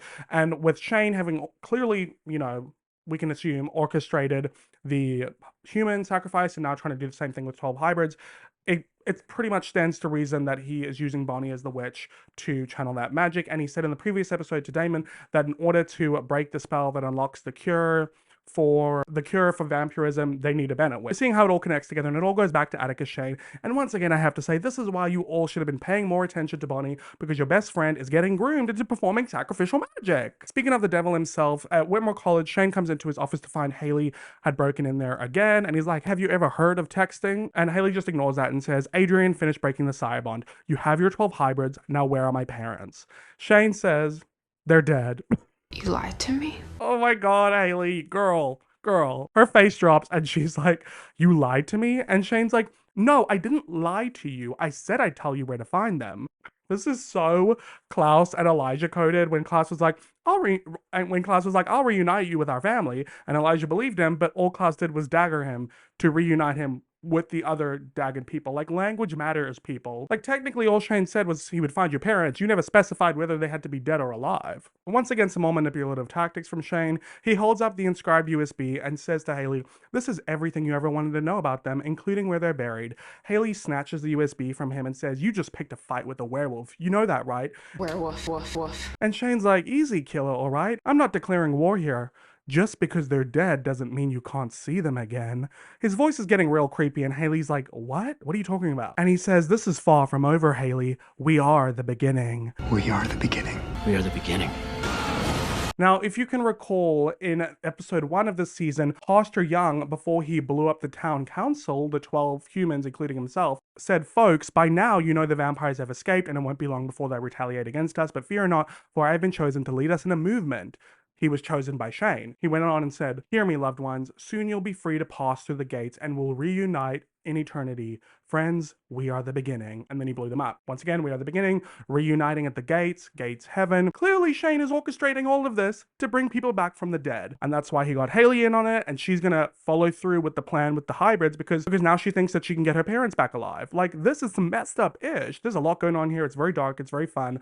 This is like a lot of the reason why I love season 4. Like, the lore just stacks and stacks and continues to unfold, and everything is just so interconnected so well, and it's beautiful. The writers really knew what they were doing with this one. Yes, there are plot holes, but like, once you get this far into a show, it's kind of hard to avoid that. But they did some amazing stuff coming up with all this lore. And I think that Shane is kind of an underrated villain because he's not supernatural. He's just a human, but he's almost like a cult leader. He's so like convincing. He's managed to manipulate Haley and Connor and Bonnie and Pastor Young. And now he's basically got Damon and Elena and everyone in the palm of his hands because he can help them get to the cure. But anyway, enough of Atticus Shane's genius that you cannot help but deny. Over at the Forbes house, Caroline is sitting with Stefan. He's obviously finished telling her about his trip with Damon, and she's like, you feel sorry for him? And Stefan's like, look, there's no other way to break a vampire's Sire-Bond. As much as you and I both hate it, Damon does love Elena. Now he has to completely let her go. Can you imagine having to do that? But Stefan, you don't have to imagine that. You did let Elena go when you left town with Klaus to save Damon's life. You've done this. It's Damon's turn. Caroline can't argue with this because even though she doesn't like Damon, it does suck. So she just says, I'm sorry that I told her, okay? I didn't have a choice. Well, you did, but I digress. Elena was kind of making it hard for you not to tell her. And Caroline says, all I know is he better do what he's supposed to do. And Stefan says, he'll do it. He's not as bad as he wants you to think. He'll do what he needs to do. He told me he would. And Caroline's like, is that all he told you? Caroline, girl, come on. Elena just asked you to keep that secret. Obviously talking about how Damon and Elena have slept together, and Stefan seems clueless. He's like, what do you mean? And Caroline's like, oh, nothing. And she quickly changes the subject and is like, do you trust him? And Stefan's like, yes, because I think he loves her as much as I do. He can't be selfish with her anymore. I love you, Elena. And it's because I love you that I can't be selfish with you. I don't deserve you. It's not that he's selfish with Elena, like he's had the speech with her about like, I can't be selfish with you and all that kind of stuff. I think it's that his love for Elena is so intense and consuming that it overpowers a lot of his other things. Like, yes, Stefan has a lot of love for Elena, but he can stand true to his morals and to respecting Elena's choices and to, like, you know, doing what she wants. But Damon will ignore Elena's choices, we've seen that before, to do what he thinks is best for her because his love for her is so strong that it actually blinds him. It's all consuming, you know? And that doesn't always work out for what Elena likes because he said it would have been happy for Matt to die in the car crash. He would have been happy for Bonnie to die in season 2 of him and keeping Elena alive. He was happy to feed Elena vampire blood to keep her alive. Like, all Damon wants is to keep Elena alive, whereas Stefan wants to respect Elena's choice. That's the biggest difference between them at this point. We then go over to the Salvatore house where Elena is still cleaning up. How much mess did these 3 girls make? Damon then comes in and Elena asks how his night was and he says awful, she says same. It's kind of awkward and Damon's like, look, Elena, we need to talk. And she just comes out with it and says, I know I'm sorry to you, Damon. Caroline told me. That's what you and Stefan were doing all day yesterday, right? Trying to find a way to break it? Is there? And Damon's like, not exactly. This is why we need to talk. And Elena realizes where he's going with this, so she pulls out all she has and says, Tyler told me that the Sire-Bond doesn't affect the way that I feel, just the way that I act. Which, why would Damon trust what Tyler has to say? He hates him and thinks he's stupid. But she goes on and says, my feelings haven't changed for you, Damon. Nothing has changed. Girl, everything has. She seems okay with the Sire-Bond because there's simply nothing they can do about it and she just wants to be together. But Damon says, everything's changed. And Elena's like, okay, fine, yeah, like, I mean, I've changed, but so have you, Damon, and I'm happy just like you were yesterday morning before we knew any of this. Well, of course he was happy, girl. He thought that everything was real and he didn't know about the Sire-Bond. Like, once again, do you see what I mean? But the things that Elena is saying is not making sense because the Sire-Bond is clouding her judgment. He's really grasping for straws, and Damon just has to lay it out and says, you know what would make me happy? To know that this entire time that I've been in love with you, that what you actually felt for me was real. Which I'm confused now because I thought that the feelings were real, it just wasn't the actions that were real. It's very messy. The Sire-Bond kind of confuses me a little bit. I thought her feelings were real. It's just that if it wasn't for the Sire-Bond, maybe she would have waited more than 2 days after she broke up with Stefan to sleep with his brother Damon. That's all. It's affecting her actions, not the way she feels. But I don't know. I could see why Damon might think that. Elena says, it is real. I know it is, Damon. I know what you're about to do, but please don't do this to me. And Damon's like, I don't want to do this, Elena. And then Damon gives her his classic monologue. And he says, I'm not the good guy, remember? I'm not the good brother. I'm the selfish one. I take what I want. I do what I want. I lie to my brother. I fall in love with this girl. I don't do the right thing. But I have to do the right thing by you. Oh, he's really spitting bars. He's recycling this speech over and over again, I swear. But Elena, or her Sire-Bond, isn't willing to go down without a fight. She grabs his hand and puts it against her heart and says, does this feel wrong? She then touches his face, caressing it with her hand, and says, does this feel wrong? They stare at each other longingly, looking deep into each other's eyes. And then the episode ends. It's a very abrupt ending. I guess it's supposed to be a cliffhanger of like, ooh, what's gonna happen? Is Damon actually gonna leave her? But like, clearly it doesn't seem like he is because he hasn't invoked the Sire-Bond. He's just like saying all this stuff, and of course Elena's gonna disagree with that because she's sired. He's not doing what he's supposed to be doing. But either way, Sire-Bond, messy boots galore, so much to discuss, but I've already kind of said my piece. So next up, let's get into the final episode I'll be discussing in this video and the mid-season finale for season 4, episode 9, Oh Come All Ye Faithful. Yee! All I want for Christmas is you. So this is actually a Christmas episode. I'm pretty sure it's like the first Christmas episode we've ever had in the Vampire Diaries. One thing about me, I don't really like a Christmas episode. I don't really like Christmas that much. Call me the Grinch, I don't care. But luckily this one isn't too Christmassy. It's kind of just a background vibe. So without further ado, this episode begins in the Salvatore house in Damon's room. Elena wakes up in Damon's bed with Damon across from her, and he says, this would be so much more fun if we were naked. And Elena's like, that was your call, not mine. AKA, she still would have had sex with him even knowing about the Sire-Bond. Damon gets out of bed and says, I was being a gentleman, you shouldn't have stayed. And Elena says, I know. Damon says, I should have made you leave, sent you packing. I promised Stefan. So he's now starting to feel guilty about going against Stefan's word, as he should. But of course, it's also not that easy. Stefan probably should have given him a bit of time. Elena says, I know. And Damon says, you're sired to me, Elena. Which means everything you feel for me might not even be real. It's a little confusing because I thought the whole point of the Sire-Bond is that it wasn't supposed to change how you feel, just the way you act. Then again, maybe the way you act is sometimes affected or influenced by the way you feel. Maybe it's confusing because Elena already does have feelings for Damon, so she's not going to go against his actions or be upset about them because she already likes him. I don't know, it's confusing. It's like before Tyler really started to hate Klaus, he like really liked doing everything Klaus told him to do. He felt like it was the right thing to do. It was only once he stopped liking Klaus that he would still do stuff and then get pissed about it. But Elena has feelings for Damon, so maybe that's why she doesn't fight against it, even though regardless she would still have to do what he says. It's kind of confusing. I can't right now. Elena says, I know, Damon, but it feels real. Well, yeah, girl, it might feel real to you, but that's not gonna make Damon feel better. And she says, I'm not ready to let go of that. And Damon says, I can make you invoke the Sire-Bond. And Elena's like, so do it. She calls his bluff because she knows he's not going to do it. And David says, I told him I would set you free right after I didn't tell him that we slept together. The guilt's building more and more because Damon's lying to his brother, but it's clearly not building that much because when Elena asks Damon what he wants to do, he says, I want to throw you back in bed and never let you leave. And Elena says, so do it. And she gets really close to him. It looks like they're about to kiss, but then she gets a phone call and Damon says, saved by the cell phone. Elena declines a call that was from Bonnie and says, I have to meet Bonnie. She's teaching Jeremy how to not want to kill me. Do you want to come? And we don't get a response yet. So let's see if Damon is guilty enough to not go and to stay away from Elena like he promised Stefan, or if he's going to go with her and spend the day with her. Which option do you guys think it's going to be? Comment down below. Over Klaus's mansion, he is painting a canvas, and Stefan comes in and says, that looks like a giant snowflake. But Klaus is like, I prefer to think of it as an expression of postmodernism. Okay, sure, Klaus, whatever. It looks like a giant snowflake. He says it's my donation to the Winter Wonderland charity event, which is so funny because Klaus has tons of Renaissance paintings that he could have donated.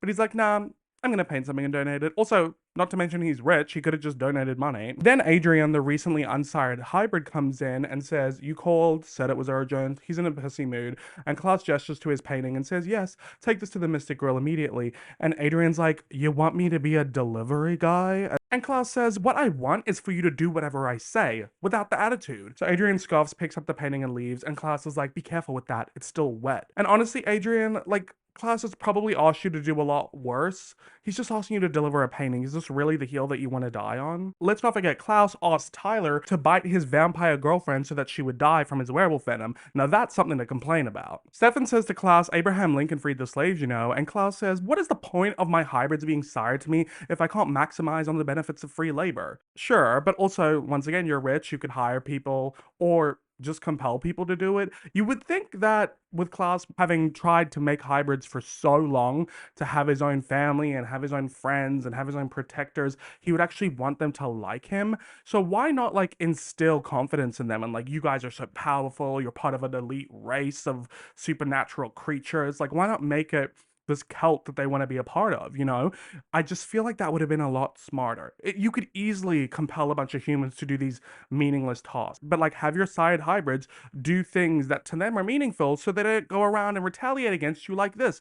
Already Klaus should be suspicious because he knows that his hybrids getting unsired from him is a possibility because Tyler did it at the end of the last season. And also, let's not forget, Tyler's spending a lot of time with these hybrids. Why wouldn't you keep Tyler away from them when he's unsired? Like, Klaus, I just think, really dropped the ball because his focuses are in other places. Like, all of season 2, it was all about breaking the curse and becoming a hybrid, and then beginning of season 3, all about making hybrids, and then the end of season 4, all about like defeating his parents. And now he's trying to get all in with Caroline. He's also trying to find the cure to turn Elena into a human so he can make more hybrids. He's trying to become besties with Stefan. Like, he's going this goose chase for the cure. Like, he's got too much else going on that he's not realizing what's going right under his nose. Klaus just expects too much of the Sire-Bond. All the Sire-Bond does is make them do what you say. It's like essentially a form of compulsion, but there's no way to avoid it unless you fully break it. You know, you can't use your vein or something. It doesn't mean they're going to respect you, but he doesn't realize that. And it's interesting seeing the parallels in these episodes that I've been discussing in this video with the Sire-Bond that Klaus has with his hybrids who hate him versus the Sire-Bond Elena has with Damon, and she loves him. So it's interesting to see how the actions and feelings are not always mutually exclusive. Anyway, Stefan changes the subject and says, Elena's sired to Damon. And Klaus says, I intuited as much. You know, he loves the drama and he hinted this to Caroline.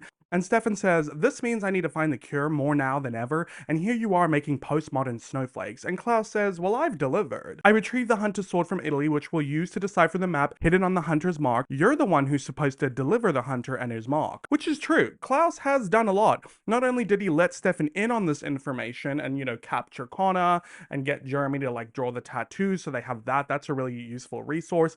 He also brought in Rebecca to tell Stefan about all of this and manipulate her. And then in Stefan's credit, he did find out where the sword was buried, and then Klaus went to Italy to get said sword. Like, Klaus is pulling a lot. You know, he's doing a lot. He really just asked you to do one thing. Get Jeremy to complete his hunter's mark. In theory, it shouldn't be too hard, but of course they do have a bit of a barrier, which is what we're going to get into right now, because Stefan says Jeremy's the hunter, and he has to keep killing vampires in order to grow his mark, but we can't quite figure out how to keep him from killing us. And Klaus says, well, that sounds like quite the chore, which is why I feel perfectly justified in doing a little charity work. Klaus is being a little blasé, even though he should care about this, because if Jeremy kills Elena, he can kiss making more hybrids goodbye, but at the same time, his point still stands. He's done a lot. Stefan, pull your weight. You already failed in keeping the hunter alive, and now you can't fail this as well, otherwise you're just not a worthy teammate. Stefan then says to Klaus, well, maybe you're lying about having the sword, because he hasn't technically seen it in person. Klaus says, why would I lie to you, Stefan? We're in this together. He then walks over to a giant safe just sitting in his living room and opens it and grabs the sword to show Stefan. Stefan's inspecting the sword, which has all of these symbols and everything on it, the sword that was created like when the hunters were created, and Klaus says the hilt acts as a cipher which we'll use to decode the marks on Jeremy's tattoo when he's killed enough vampires. He then changes the subject and says, I heard you moved out of your house. Bit of a martyr move, Once again, Klaus lives for the drama, and I wonder how he found this out. I honestly wouldn't be surprised if he's had a hybrid spying on Stefan this whole time, because that's his bestie and he wants to get in on that. Stefan says, I'm not here to bond, Klaus. And Klaus says, on the contrary, I think I'm the best friend you've got right now. And Klaus has a big cheesy grin because he's loving this time together with Stefan. He loves whenever Stefan's forced to work with him. Over in the underground Lockwood cellar, Adrian storms storms in, joining Kim and Tyler because they're all hiding from Klaus. And he says, I'm sick of this crap. I should rip his throat off, see if he can boss us around without a larynx. Yeah, because delivering a painting to the grill is like the worst thing ever. Adrian's being such a little bitch ass, but that's a common thread with these hybrids. And Tyler says, you won't have to take it much longer. But Kim says, you keep saying that, but here we are hiding, plotting a revolution that's never gonna happen. Girl, what the hell are you doing? Besides delaying things and creating problems like you did in the last episode. Haley then walks in and says, never say never, and never say I don't pull through. I found the witch that's gonna save your lives. I found the witch that's gonna save your lives. This line is burned into my brain. Bless Phoebe Tompkins' heart. She does a lot better later in this universe, but in the beginning, she struggles with the American accent and she like over enunciates, which makes her do this weird thing with her lips. And for some reason, this line just is so weirdly delivered. Never say never, and never say I don't pull through. I found the witch that's gonna save your lives. I'm not making fun of her. I love you, Queen. I love the way she says this line. And Haley has a big fat grin on her face despite this being a bold-faced lie, because let's not forget she's working with Professor Shane so she can get all these hybrids sacrificed and he can help her bring her dead parents back to life. And they're all blindly trusting Haley, even though she's not even a hybrid. She's just some wolf who Tyler met in the woods one time. All these hybrids and Tyler should also be like, okay, cool, you find a witch. Well, let's meet her. But no, do they do that? No, a lot of stupidity in this episode. And Adrian is like, oh my God, are you serious? And Tyler's like, yeah, we promised you guys you'd be free from Klaus. You did your part by breaking the Sire-Bond. Now Haley and I are gonna do ours. Are you, Tyler? Are ya? Over at the Mystic Falls Town Square, it is a winter wonderland. Like I said, it's a Christmas episode. Caroline is chatting with Tyler after hearing his plan and is like, you're gonna do what? Clearly not happy with the stupidity of this. And Tyler says, Haley found a witch strong enough to do the body jump spell. You know, the Klaus specialty, remembering that Klaus has jumped in not only a Lark's body, but also Tyler's body. Caroline says, so you're gonna put him in someone else's body and then what? And Tyler says, well, we'll encase the body in concrete, then bury it. Seems like a solid plan as long as it's someone without supernatural strength. Otherwise, couldn't they just break out of the concrete? Especially because Caroline then says, well, why can't you just desiccate him like Bonnie did? Because desiccating him would make him like essentially asleep. He couldn't really move. But Tyler says, because that spell requires you to stop a human heart. I was a little short on volunteers. Well, why not go ahead and take a page out of the Stefan handbook and go find some irredeemable, unremorseful criminal? But, you know, I think the writers were like, you know, we just did that at the end of the last season. Let's do something different. And honestly, it is so Tyler to be like, let's just bury them in concrete. Okay, sure. And Caroline's like, well, who is dumb enough to offer up their body and be a Klaus sublet? Well, who's a dummy with two thumbs? This guy. Because Tyler gives her a look, Caroline gives him a look, and Tyler's like, okay, don't freak out. And Caroline's like, freak out? Freak out? I'm about to hemorrhage. You volunteered? And Tyler's like, it's not forever, just long enough for all the hybrids to completely disappear. So what, you don't think Klaus is gonna hunt them down or compel someone to hunt them down or make new hybrids to hunt them down? Also, what's the whole plan with Klaus and Tyler's body? Do you switch them while Klaus's body is in concrete?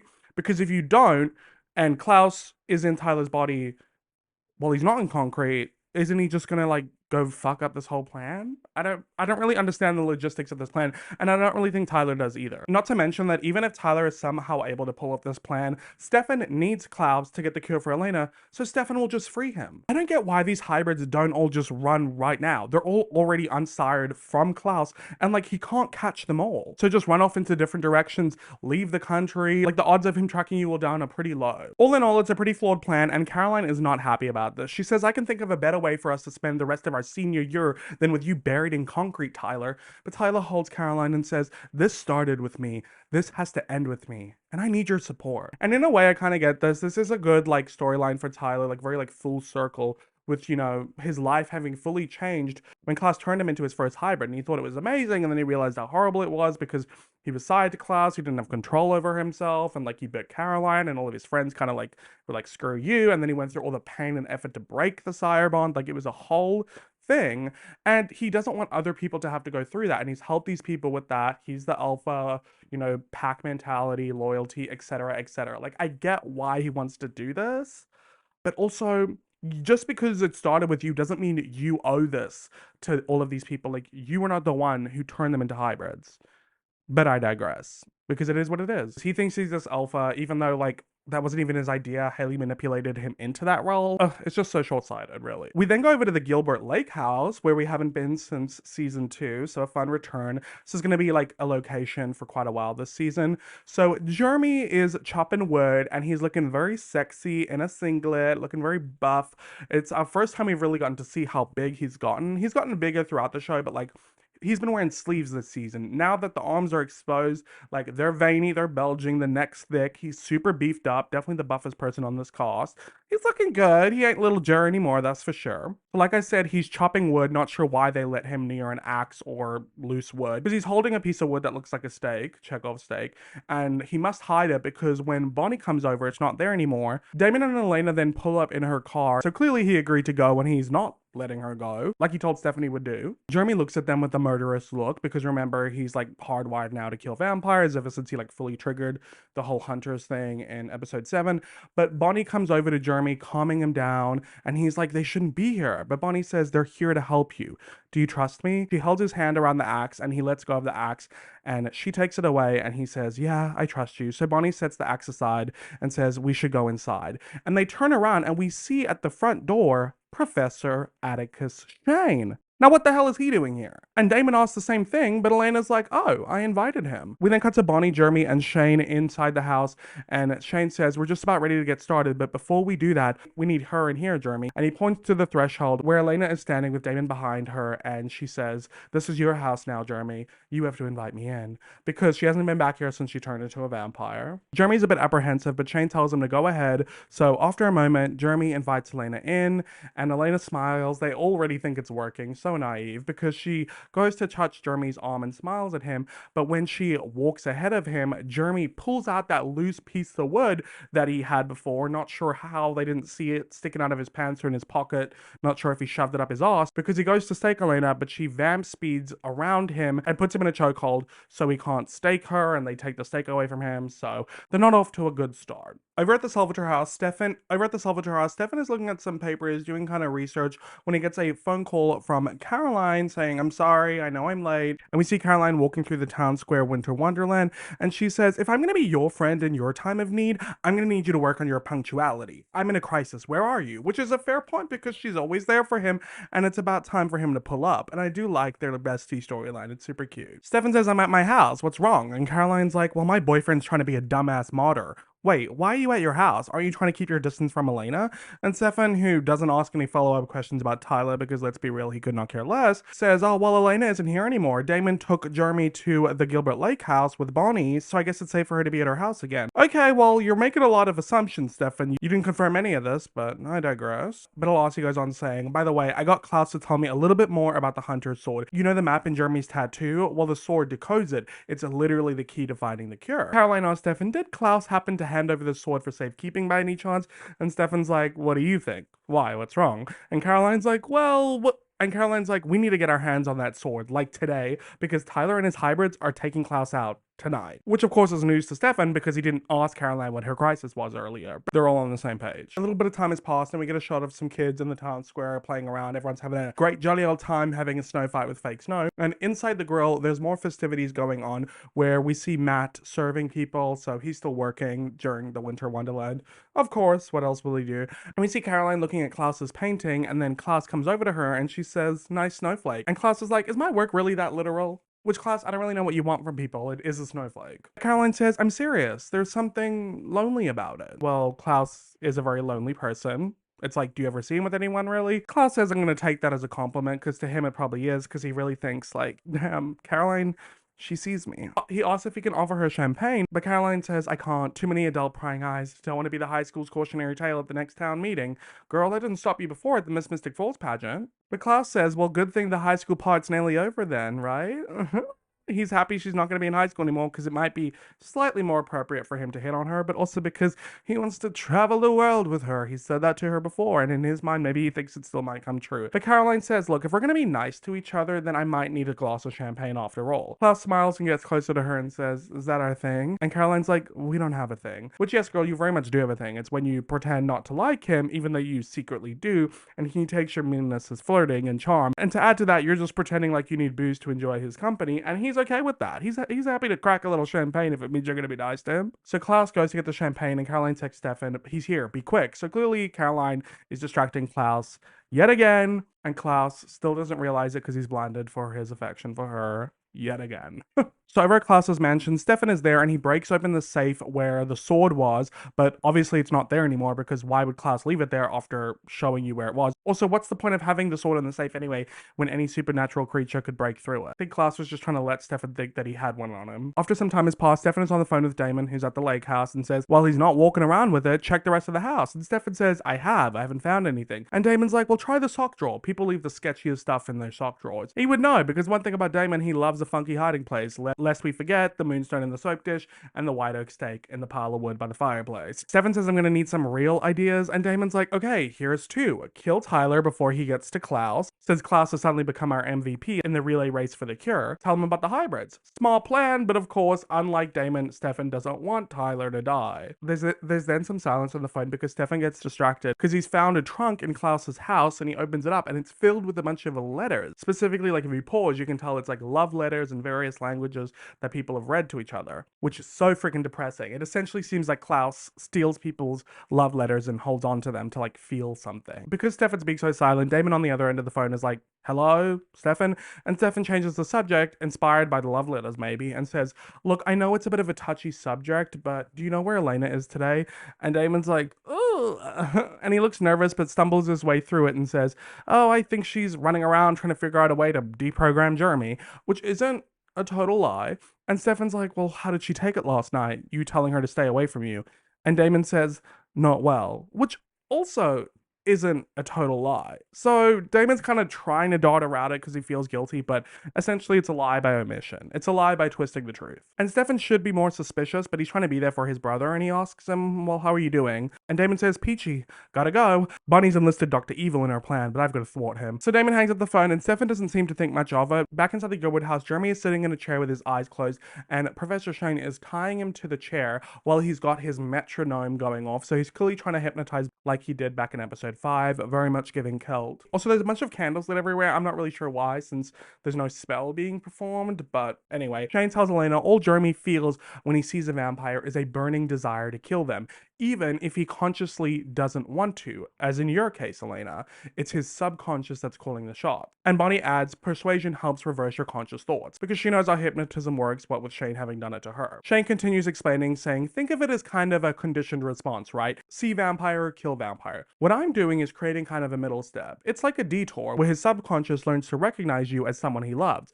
someone he wants to protect. And that gives him a choice. He can choose to take the detour instead of the conditioned response. Okay, sure. I mean, I don't really know much about hypnotism, but it sounds complicated and legit, so I guess maybe that's correct. And we've seen it work on Bonnie, so there's a pretty good chance that this is going to work. So Shane says to Elena, okay, talk to him. And Elena says, I'm not sure what to say. And Shane prompts her, saying, well, you chose to do this at your family's vacation house, right? So maybe just go ahead and start telling him why. So Elena says, well, every holiday we came here, this place was family. And when Mom and Dad died, Jenna brought us back here, and we thought it was an awful idea, but it was like they were here with us. Jeremy opens his eyes looking at Elena, so she smiles, thinking that she's getting through to him, and she says, our parents would have wanted us to stick together, Jer, to fight for each other, no matter what. It's a really sweet moment, and Shane asks Jeremy, how do you feel about Elena right now? Jeremy, whose face is completely blank, speaks very monotonely and says, matter of fact, to Elena, she ruined our lives. She's not even my real sister. She's just the reason that everyone I've ever loved has died. She means nothing to me. I will kill her, even if that means I die myself. Shane then smacks his hand down on the coffee table, snapping Jeremy out of his hypnotism, and he's like, did it work? So clearly he didn't remember anything that he just said, and Elena and Bonnie look hella uncomfortable. And you know this is gonna suck for Elena because she already dealt with the Hunter's Curse back in episode 6, having all of her biggest fears and insecurities and guilts and, you know, horrible thoughts about herself thrown at her, and now she has them thrown at her by her brother. Him even saying, she's not even my real sister, she's the reason everyone I've loved has ever died. Like, that has gonna be really hard for her to hear, but they didn't really unpack it. So It's kind of just there. So obviously nothing against Jeremy. This is not what he feels or truly thinks. It's because of the hunter. It's because of him being a hunter. So it is what it is. Over at the girl down sort of in the basement stairs, Caroline meets up with Stefan and he says that he couldn't find the sword. And Caroline's like, well, what are we going to do now? And Stefan says, Klaus is the only shot we have at finding the cure. We need him. So Tyler has to call it off. Speak of the devil and he will appear, because Tyler then shows up at the top of the stairs and says, well, that's not going to happen. He looks to Caroline and says, you told him? And she looks kind of ashamed, but I mean, she didn't really have another choice, because by now Tyler should realize that Caroline is gonna put their friends before the hybrids. Naturally. I mean, it's kind of weird that he's putting the hybrids before his friends that he's known his whole life, but she's given him a pass on that, but there's only so far she can go. So Tyler goes on walking down the stairs and says, I've had 12 hybrids sworn to secrecy for a month, and I have Haley and a witch risking their lives, and you're blabbing my plan to him? Stefan says, look, all I'm asking is for a little bit of time, okay? And Tyler says, how long? An hour? A day? Because every minute that goes by that we don't do this, they're at risk. You and Klaus already offered one of them up for Jeremy to kill, which is obviously a sore spot for Tyler because he trusted them and they went behind his back doing that, and now he realizes that if anyone's going to be there for the hybrids, it 100% has to be him. He can't even trust his friends. And Tyler goes on saying, I don't owe you anything. True, but they also don't owe you anything. So you're both at odds and you're both on the same page. Tyler says, I'm taking Klaus out. And he goes to leave, but Stefan Vampsby's in front of him and says, I'm sorry, but I can't let you do that. Caroline says, Stefan, and Stefan says, I'm sorry, I can't. But Caroline's like, Stefan. And then he looks behind him to see a bunch of hybrids have shown up. And then Caroline looks behind her and a bunch of hybrids have shown up behind her too. So they're cornered, half a dozen on each side. And Tyler's like, sorry, man. Guess you don't really have a choice. So he's got strength in numbers, but we'll see how long that serves you. Let's not forget the number 12 ain't a coincidence. Over at the Gilbert house, Elena is sitting outside on the jetty, the dock, the pontoon, whatever you call it, wherever you're from. Damon joins her and says, you're not allowed to feel this sorry for yourself unless you're sitting on a bar stool. Fortunately, I travel with the bar, and he pulls out a bottle of bourbon, and sir, it is probably 11 a.m. It looks pretty bright in the day, and Elena's not an alcoholic unlike you, so pipe down. Then again, if I was a vampire, I'd probably be an alcoholic. You could drink nonstop and it not affect your body in a negative way. Sign me up. But Elena's bummed by what happened with Jeremy, and she says it didn't work. But you just gotta give it another try, girl. You've only tried one thing, you've only tried it once. But she says, I shouldn't have put so much hope into reprogramming someone else's mind. If it was that easy, you and I wouldn't be in this situation, right? Girl, way to make what's going on with Jeremy and him becoming a hunter and losing control over himself and his actions and his mind and wanting to kill his loved ones about you and how badly you want to fuck Damon, but he won't let you because now he knows that you're side to him. Okay. Damon doesn't really answer. Damon doesn't really say anything to that, and Elena has some reflection time and says, last time I was here, I was completely in love with Stefan. Now that's barely a memory. Is that the Sire-Bond, or am I just really happy to be here with you? Well, probably is the Sire-Bond, probably also is that you do have feelings for Damon, truly. Probably also is that your brain's trying to compartmentalize what you had with Stefan so you don't feel guilty. I don't know, it is weird because that wasn't that long ago. That was like less than a year ago that you were here with Stefan madly in love with him, and now you don't gaff? Okay. And this whole thing really has to suck for Damon because Elena's being all cute and caressing his cheek and saying all the things he would normally love to hear, but he just can't trust that they're real. And what sucks even more is that Elena acknowledges that the Sire-Bond is happening, but she's like, who cares? I'm happy. Well, of course you're happy, girl. You got the Sire-Bond making you happy. Damon has to face the reality of the situation, and for him it ain't fun. So naturally he doesn't respond to anything Elena says because like there's a lot to unpack there. And he says, well, maybe there's something else Jeremy can try. And he leaves the jetty and Elena's just left there like, okay. And Elena's just left there like, okay, no kiss, no sex. Then over in the Lockwood cellar, Tyler and his hybrid have brought Caroline and Stefan there to like keep them hostage. And he gives chains over to Kim and says, keep them down here until we're ready to bring Klaus in. Use these if you have to. And you're sending a really confusing message here, Tyler, because the day before you were pissed at Kim for kidnapping Caroline, and now you're doing the exact same thing.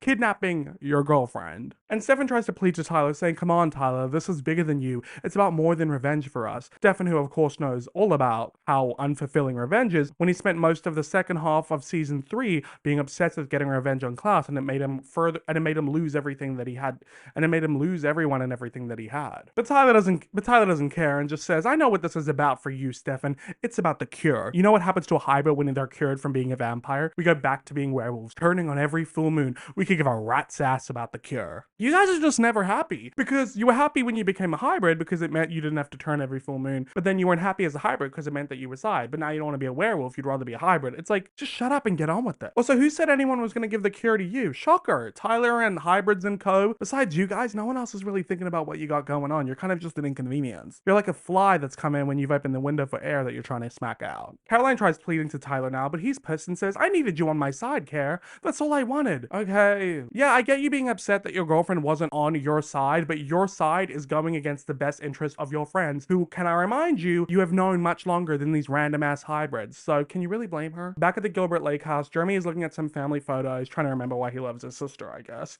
And Bonnie comes in and says, are you okay? Shane wants to try again. Damon then enters and says, Survey says...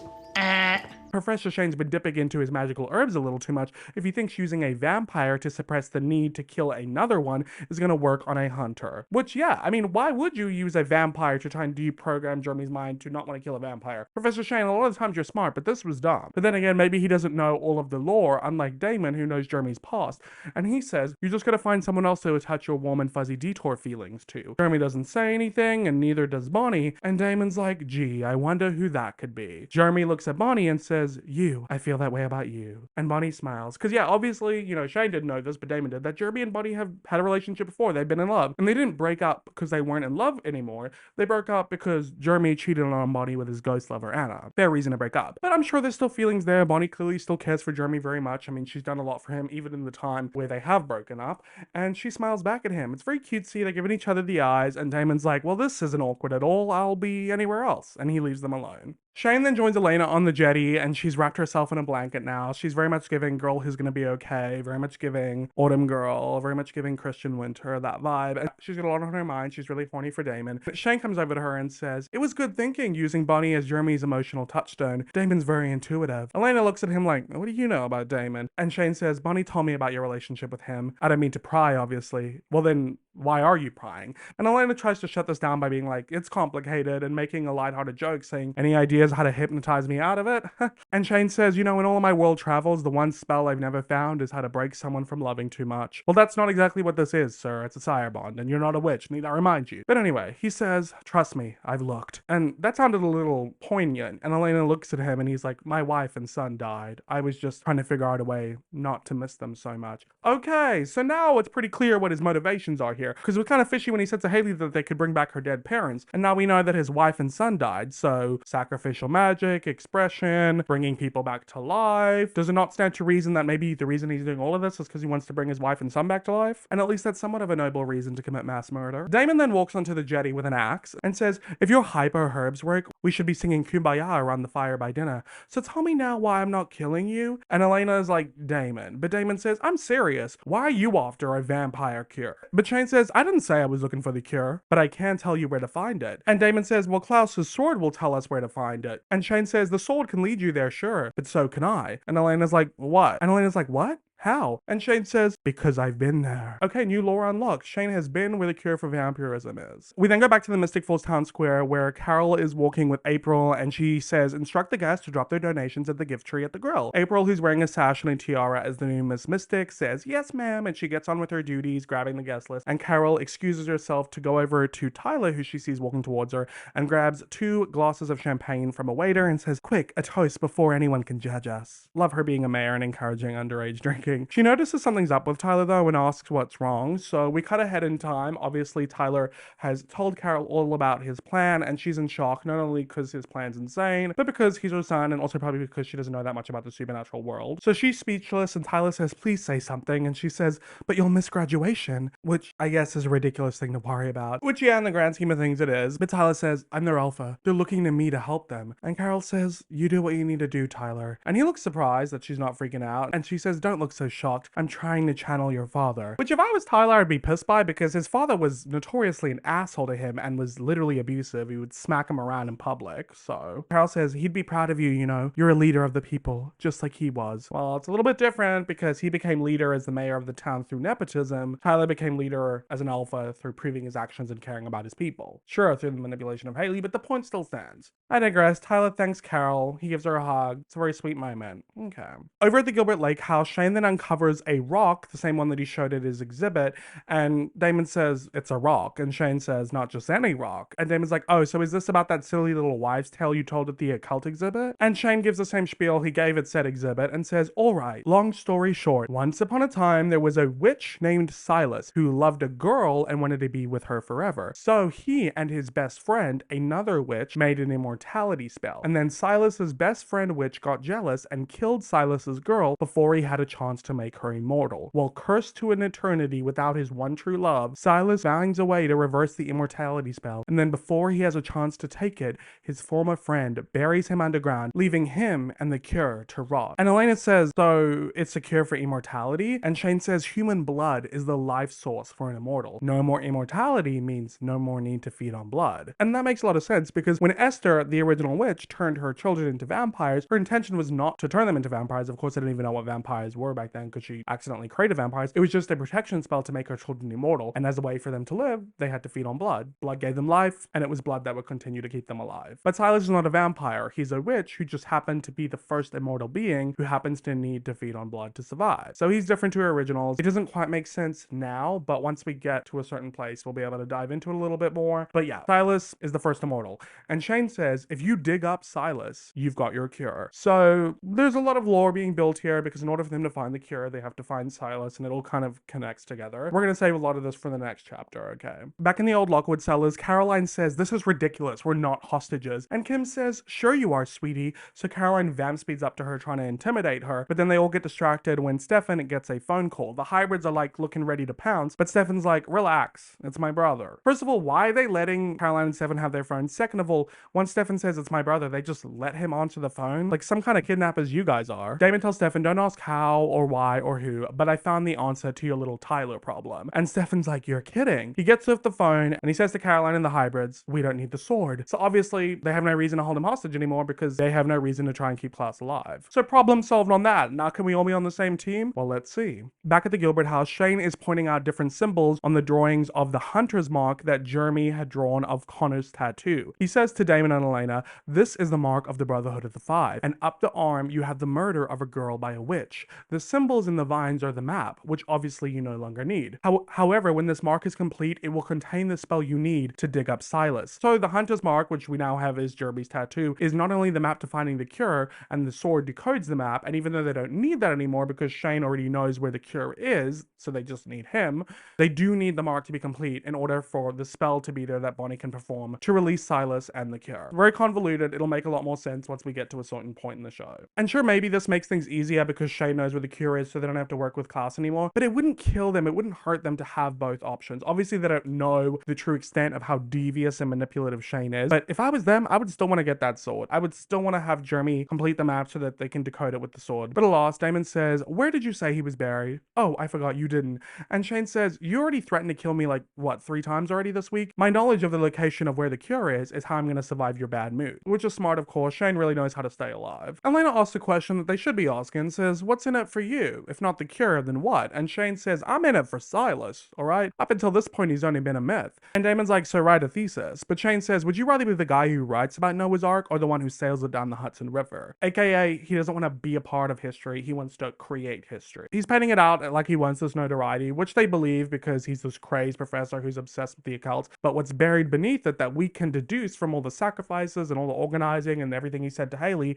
it stands to reason he wants to bring his son and wife back to life. Damon says, I'm not buying it, and Shane says, you don't have to buy anything. He looks to Elena and says, you just have to believe that I can help you fix your brother, and when his hunter's mark is complete, I'm gonna take you to the cure. And he leaves. Okay. Keep that suspicion up though, Damon. Let's see if it serves you. The sun's gone down, it's nighttime now, and we go over to the Mystic Grill where Caroline enters a bathroom with Tyler and Haley, and he asks her, how the hell did you get out? And Caroline says, I got out because even your idiot hybrids recognize the stupidity of your Alfred hybrid martyr plan. I'm loving Caroline's dialogue in this episode, and I'm also loving her attitude because she managed to convince Tyler's hybrids how stupid his plan was. Also, can I just say, Tyler, these hybrids are so easily swayed. Alpha my ass with you. Tyler says, I'm not gonna fight with you about this anymore, Caroline. And Caroline's like, oh, we're gonna be doing plenty of fighting the second that you shove Klaus into someone else's body. And Tyler's like, we've been through this already. I don't have anyone else's body.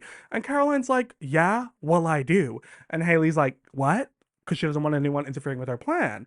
And she's like, who? And Caroline says, Klaus's sister, Rebecca. She's got a dagger in her, and Stefan's been hiding her body in the coffins in the tunnels. We can dump Klaus in her body and bury her. We've just killed 2 originals with 1 stone. Now, this is a genius plan of Caroline, once again proving she's the most valuable person on this team. Also, perfect way to get rid of both Klaus and Rebecca. Naturally, it makes the most sense. But it doesn't go along with Haley's plan, but there's also not much she can really say. She's grasping for straws, so she just says, it's too late to change the plan. And Tyler says to Caroline, call Bonnie, make sure it'll work. And Haley's like, Tyler? But even with his stupidity, he can't deny this, and he says, it's a brilliant plan, Haley. And he looks to Caroline and says, you're a genius, I love you. And Caroline's like, I love you even when I hate you. They're hugging, making up, all that kind of stuff. And Haley is freaking out, and she turns around to text Professor Shane. Meanwhile, Tyler's like, I gotta go find my mom and tell her I'm gonna make graduation. So he leaves, go over to Professor Shane at the Gilbert Lake house, and he texts her back, fix it. He's got a lot going on. He's like, girl, you do you, I'm over here doing me. Once again, very similar to the Klaus and Stefan stuff. Like, if you want to be a part of a plan, you got to pull your weight. After Shane's done texting, he goes over to Bonnie, who's with Jeremy. Jeremy's got his eyes closed. She's like, you know, making that connection with him, doing the hypnotized stuff, whatever. He asks how it's going, and Bonnie's like, I think we're making progress. She then gets a call from Caroline, who's like, Bonnie, I need you to think fast. I know the daggers don't work on Klaus, but if we put Klaus in Rebecca's body, will it work? And Bonnie's like, Caroline, slow down. What's happening? And Caroline's like, just say it'll work, Bonnie. Will it work? Behind Caroline, we see Haley against the door blocking the entrance. She gets a text from Shane to fix it. And back to Bonnie on the phone with Caroline. She says, yeah, I don't see why it won't work. And Caroline's like, oh, Bonnie Bennett, I love you. She's really excited. Everything seems to be going to plan. Everything's hunky-dory. But then Bonnie says, do you need my help? I can leave Elena here with Jeremy. And Caroline's like, Elena? She's there too? Because to her knowledge, Elena was supposed to be at home while Damon was there with Jeremy, and Damon was supposed to have dumped her, left her. Which, guys, why would you believe this would have happened? But, you know, Stefan believed it, so Caroline wanted to believe it. And Bonnie says, yeah, Elena came with Damon, who's being slightly less horrible than usual. And Caroline's like, you know what? I can't deal with this right now. And she hangs up, and Bonnie's like, damn, okay. But fair enough, because Caroline's got a lot going on. She can deal with this later. So she turns to Haley and says, she said it'll work. And Haley's like, yeah, I gathered. Congratulations. She's pissed, being kind of passive aggressive, so Caroline gives that energy back to her, and it's like, thank you. She goes to leave, but like I said, Haley was blocking the door, so Haley snaps Caroline's neck. Not killing her, obviously, because vampires don't die by that, but like making her pass out. And she's like, my pleasure. So she's gonna be knocked out for a bit while Haley fixes this plan. Back at the Gilbert Lake house, Elena takes out a box of Christmas decorations from a closet and says to Damon, Jeremy and I should take these decorations home with us. We could use the holiday cheer. Okay, Hallmark movie. And Damon's like, look at you, suddenly polyoptimist. Not sure if he meant to say jolly. I don't have the energy to dig into that. And Elena says, I think Shane's really gonna get us through this. I trust him. Girl, why? Do you have any critical thinking skills? Do you have any gut feeling? Do you have any intuition? Like, come on. Damon rolls his eyes, and Elena's like, okay, clearly you don't trust him. And Damon's like, maybe because I think he blew up 12 people at the Young farm. And Elena's like, what? And Damon's like, a little tip, Professor. I heard you right before you took your first step. And we see that Shane is coming to the room. He was like hiding in the hallways, eavesdropping. And Shane's like, I see we've come back to the false accusation part of our relationship.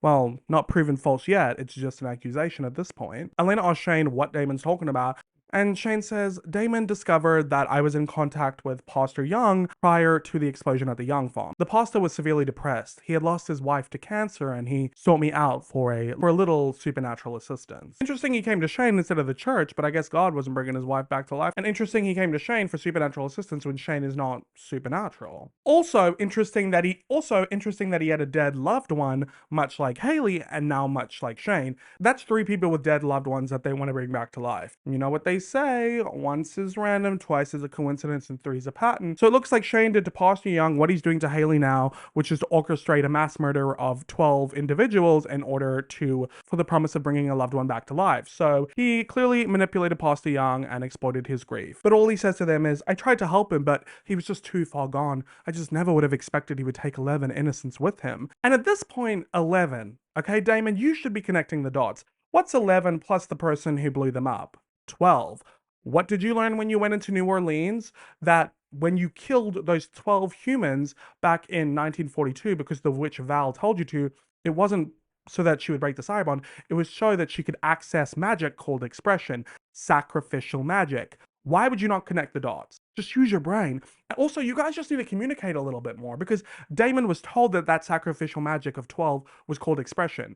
Now, Bonnie and Elena don't know about the sacrifices connected to expression, but they do know that Shane is teaching Bonnie magic called expression. So if you guys just communicated, then Damon could say like, oh, I know about expression. That's when you sacrifice people to gain magic. Like, just communicate, put two and two together. Like, the stupidity, I can't. Like, you guys are getting so easily manipulated by this random occult professor. Before we can really dig into this though, Jeremy and Bonnie then enter and everyone gets really tense, but Jeremy says, it's okay, I think we've got this. He's holding the wooden stake, so clearly it's a test, and Bonnie says, Elena, don't move, okay? No matter what. And Shane says, Jeremy, remember the detour, choose the right path. So Jeremy starts walking towards Elena holding the stake intently, and Damon stands in front of him to stop him. Jeremy then remembers his detour and looks at Bonnie, who's smiling at him, and he snaps out of it, gives the stake to Damon, and then walks over to Elena and hugs her. So everyone's happy.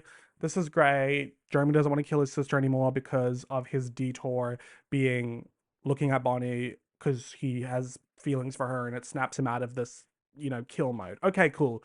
Whatever. I mean, there's a lot of like moving parts to this making sense, especially because it's not magic, it's hypnosis, but I'll take it. Whatever. Sure. Also, it's a perfect distraction for Shane because now he doesn't have to answer that mass murder question. Speaking of, while everyone's distracted, Shane looks down at his phone to see the text from Haley saying, I'll fix it. You'll get your 12. Speaking of Haley, Stefan goes to the town square where he sees Haley talking to Klaus intensely. It's like a very intense conversation. Haley walks away and Stefan goes over to Klaus, who says, she doesn't like me very much. And Stefan doesn't question that. And Klaus just says, where have you been all day? And Stefan says, I've been around. And Klaus is like, cut the shit. I'm not interested in you being vague, Stefan. You've been dodgy, and Caroline's been lovely, which I've come to recognize as a tool of distraction. Really, Klaus? Really, King? You've only come to that conclusion now? You've only realized that now? This Caroline has been distracting you since halfway through the last season. Anyways, he goes on and says, now do you have something to share with me, or should I compel it out of you? Also, I really hope you're all still consuming Ravane. But anyway, Stefan comes out and says, I broke into your safe to look for the sword. And Klaus asks why, and Stefan says, because I don't trust you. And Klaus is getting fed up with this at this point. He's like, I showed you the sword, I explained its value, I've been on your side the entire time. What more do you want from me? A secret brotherhood handshake? Well, I know you would love that, Klaus. But Stefan isn't interested in trusting Klaus, which can you blame him after everything that he has put him through? Why would he? So he just changes the subject, trying to get at Klaus, thinking he's doing something here, but he really isn't. He says, I found your letters. Looks like you've had a few pen pals over the centuries. And Klaus smiles. It kind of seems like he wanted Stefan to find those letters so that they could bond over their similarities, because he then says, well, is keeping my victims' letters really so different from writing their names on a wall like you did? I love the way that Klaus says this line. I also just love him being so obsessed with Stefan. It's one of my favorite things about this show. Lest we forget everything Klaus orchestrated in season 2 just so that he could have Stefan as his wingman. And he's smiling, clearly having a good time, but Stefan's clearly affected by this because he's like, damn, I guess we're not that different, huh? Klaus then sees Adrian standing behind Stefan, like kind of beckoning him to come. So he starts to walk towards Adrian, but then he stops and looks to Stefan. And all of a sudden his mood is completely shifted. This will make sense why later on. And he gives Stefan this truly amazing speech. Amazing, vulnerable acting from Joseph Morgan. Also seeing the shift of what he went through before and here. It's amazing. It's stunning.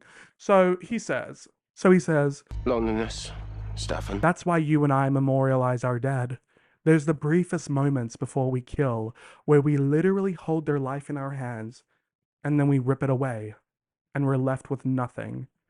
So gathering other people's letters or writing their names on a wall, it's a reminder that in the end, we're left infinitely And utterly alone. amazing. Amazing. Klaus's eyes are welling up with tears, and he leaves just before a tear falls down his face, going with Adrian, and Stefan is just left there wondering what that was all about. Klaus is really starting to open up a lot towards Stefan and Caroline about like his inner demons of loneliness and grappling with his mortality. Like, they're really starting to humanize him. He's really become more of an anti-hero instead of a villain this season. And that will also make it a lot of sense later on as to why, because there's a reason that the writers are doing that. There's a reason they're humanizing him so much. Even though there was humanizing stuff before. I mean, the Vampire Diaries, for the most part, don't really give the villain that is just straight up evil. There's going to be complexities. There's going to be morally gray things about them. There's going to be reasons why they are the way they are. I mean, most of the time we end up coming to love our villains. I mean, lest we forget, Damon was a villain in season 1. We love him. Catherine was a villain. We love her. Klaus and Rebecca, villains. We love them. There are some villains we don't love, though. Like, I don't particularly care for Esther or Michael. They're just awful people. Anyways, back inside the Mystic Grill, April goes to the bathroom and tries to open a door, but it's blocked, and she thinks someone is in there, and she's like, oh, sorry, but then no one's responding, so she asks if they're okay, still no response. She goes to open the door, and then Caroline's lifeless body falls to the ground. April freaks out, thinking she's dead, and goes to check Caroline's pulse, realizes she doesn't have one, and is screaming for help, but when she turns to leave, Caroline vamp speeds to the front of the door, and April's like, what the hell? Like, she gets a fry, because, like, Caroline, she thought she was dead. She's like, you didn't have a pulse. Like, what are you doing? Caroline's just like, have you seen Haley? April doesn't respond because she's shook by this, and Caroline just gets on her phone and leaves Stefan a voicemail and says, Stefan, it's me. That little werewolf slut has lost her mind. Go to the Lockwood cellar and make sure that Rebecca's body is still there. I'm gonna go find Tyler. Haley is totally trying to screw this plan up. April looks hella confused by all of this, and Caroline doesn't realize that she's given her so much information because she compels April, like, don't remember any of this, you're Miss Mystic Falls and you have duties to fulfill. After April's left, Caroline comes out of the bathroom and Matt runs into her and says, there you are, Stefan's been looking for you everywhere. Adrian's leading Klaus to the cellar, but Caroline doesn't respond to that and instead says, how come the one time April Young isn't following you around like a lost puppy is when I'm lying dead with a broken neck? And Matt freaks out and is like, April saw you? But Caroline's like, yeah, it's okay, I compelled her. But Matt's like, April's wearing Jeremy's Vivian bracelet, she can't be compelled.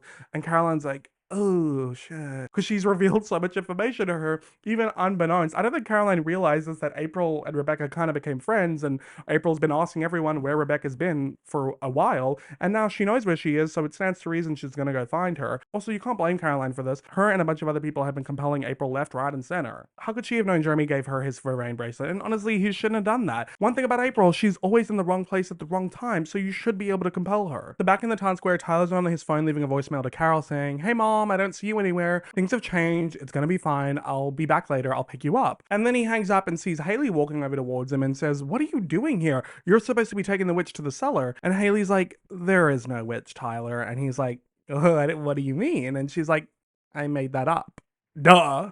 It's just so crazy that Tyler didn't think to meet the witch when this plan with the body swap relies so heavily on said witch.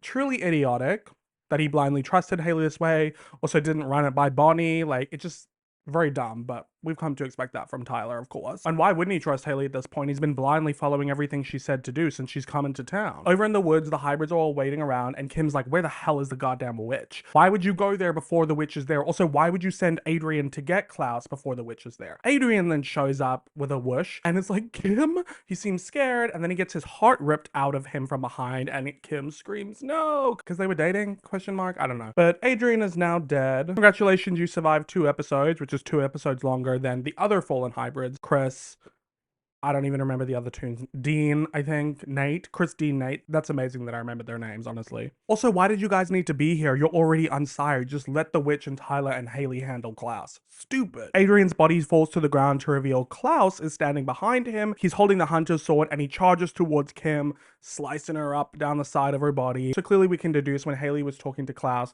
she was exposing Tyler and the hybrids for what they were doing so that he would then go and kill them and she could get her 12 sacrificed hybrids. And back with Haley, she's trying to explain this to Tyler, but he's an idiot. She says, I never intended for you to put Klaus down. I needed him for the sacrifice. And Tyler's like, what? And Haley's like, I don't know how to explain it, but I made a deal with someone who can help me find my family. And Tyler's really confused, even though she said sacrifice, like, let's put 2 and 2 together, King. And he's like, what are you talking about? What kind of deal? And Haley's like, there needed to be 12 for the sacrifice. Back with Klaus, we see that he's killing his hybrids by like ripping out their hearts and cutting off their heads with the hunter's sword, switching it up, mixing and matching, doing his thing, mass murdering all over the place. And these hybrids are so dumb because they're continuing trying to attack Klaus and he's like continuing to kill them. So why wouldn't you just run off once you've seen that he's already killing the other hybrids? Like, they're so dumb. But back to Haley, she says, I'm so sorry. And Tyler's like, what did you do? Because it's still not clicking for him. Oh my God, maybe he should be buried in cement because he's so thick in the head. Haley doesn't waste any more of her breath at this point trying to explain it to him. So instead she just warns him because she does care about him and seems to have the heart for him and doesn't want him to die, never did. So she says, if you run now, you might make it out alive. So it's finally clicking for Tyler. It's finally clocking to him that Haley's standing on business. So he leaves looking shocked and disgusted and betrayed. Over in the woods back with Klaus, he is covered in blood. Now all of his hybrids are dead, and he hears this vamp hearing Kim moaning and groaning down in the Lockwood cellar, because remember, he sliced her up with a sword, but she's still alive. Now, girly, why would you go into the Lockwood cellar where there's only one entry and one exit? Idiot. Because then Klaus comes down, she's crawling and she gets to like these bars where, you know, Tyler used to like lock himself up to like turn, and she can't get past it.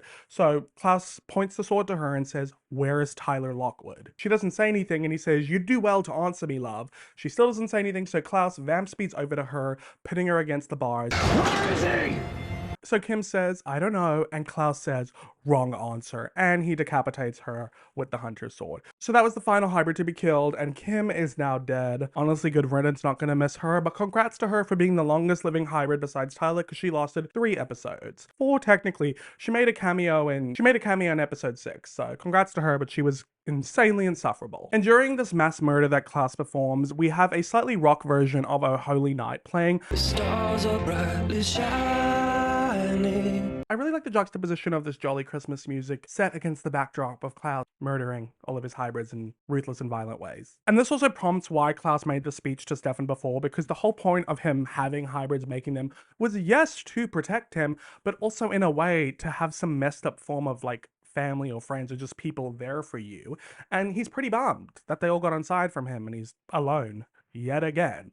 You know, maybe you should just undagger your sibling and then you won't be alone anymore. Back at the Gilbert Lake house, Elena, Bonnie, and Jeremy are going through a box of Christmas decorations.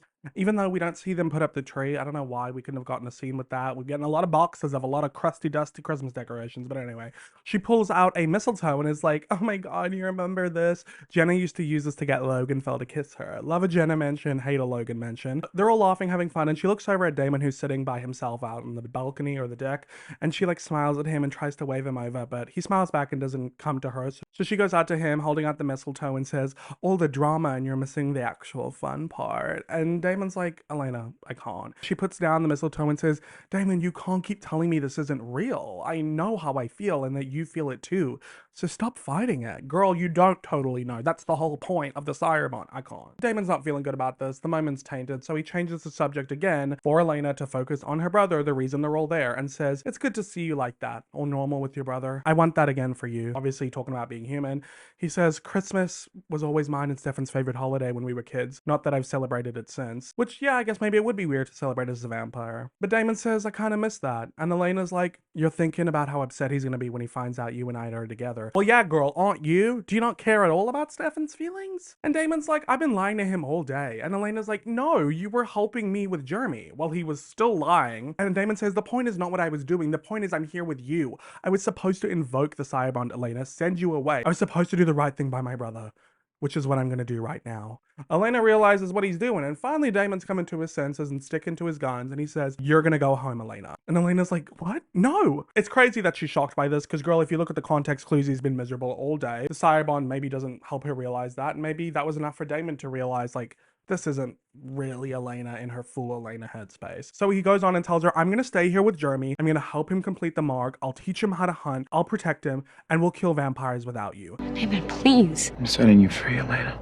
And he says, "This is what I want. This is what will make me happy." Her eyes are welling up, but she doesn't say anything else because the Sire-Bond has officially been invoked and she can't fight it. Damon is doing to her what he did to Charlotte. I mean, let's see how long it lasts though. Over at the Salvatore House library, Caroline comes in to sit with Stefan and says, "Matt can't find April." Well, yeah, you guys probably should have gone after her straight away. She says, "I can't reach Tyler. This is all a disaster." Yeah, it really has come crashing down.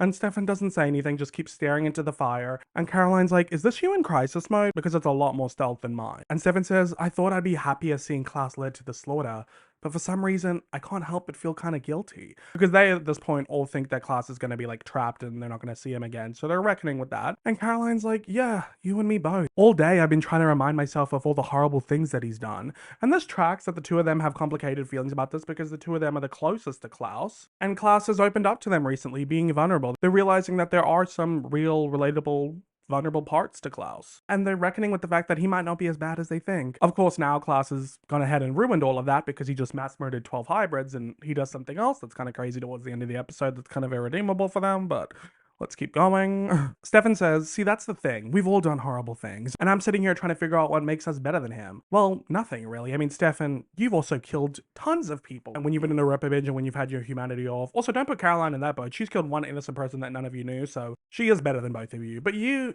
not that much better than Klaus. You just have a bunch of people who are willing to forgive you and defend you. And Stefan realizes that because he says, I think it's just that we all have family that we can trust. And Caroline's like, yeah, you're right, Stefan. Trust is everything. Speaking of, have you heard from Damon?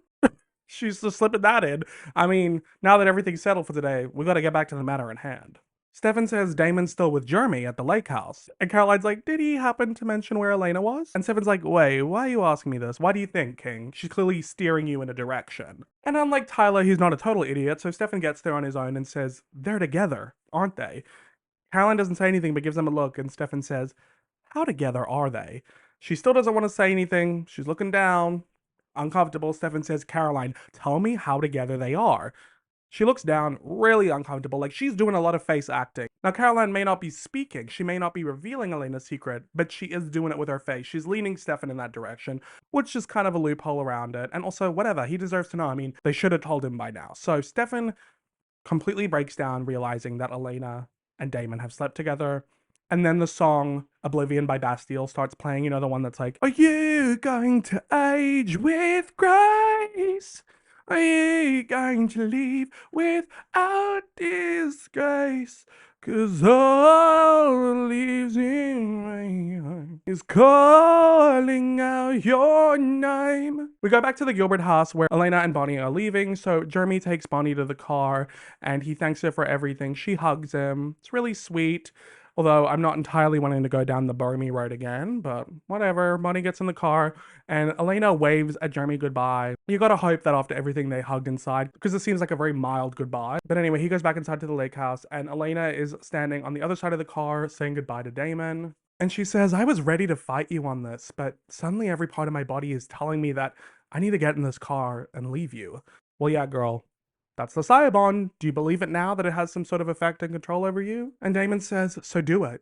And she kisses him goodbye on the lips, and they get into the car, and her and Bonnie head back into Mystic Falls, while Damon is going to stay with Jeremy to help him hunt. So clearly we know what's happening now with Damon and Jeremy. Like, Jeremy needs to grow his mark. Damon's going to help him do that so he can stay away from Elena.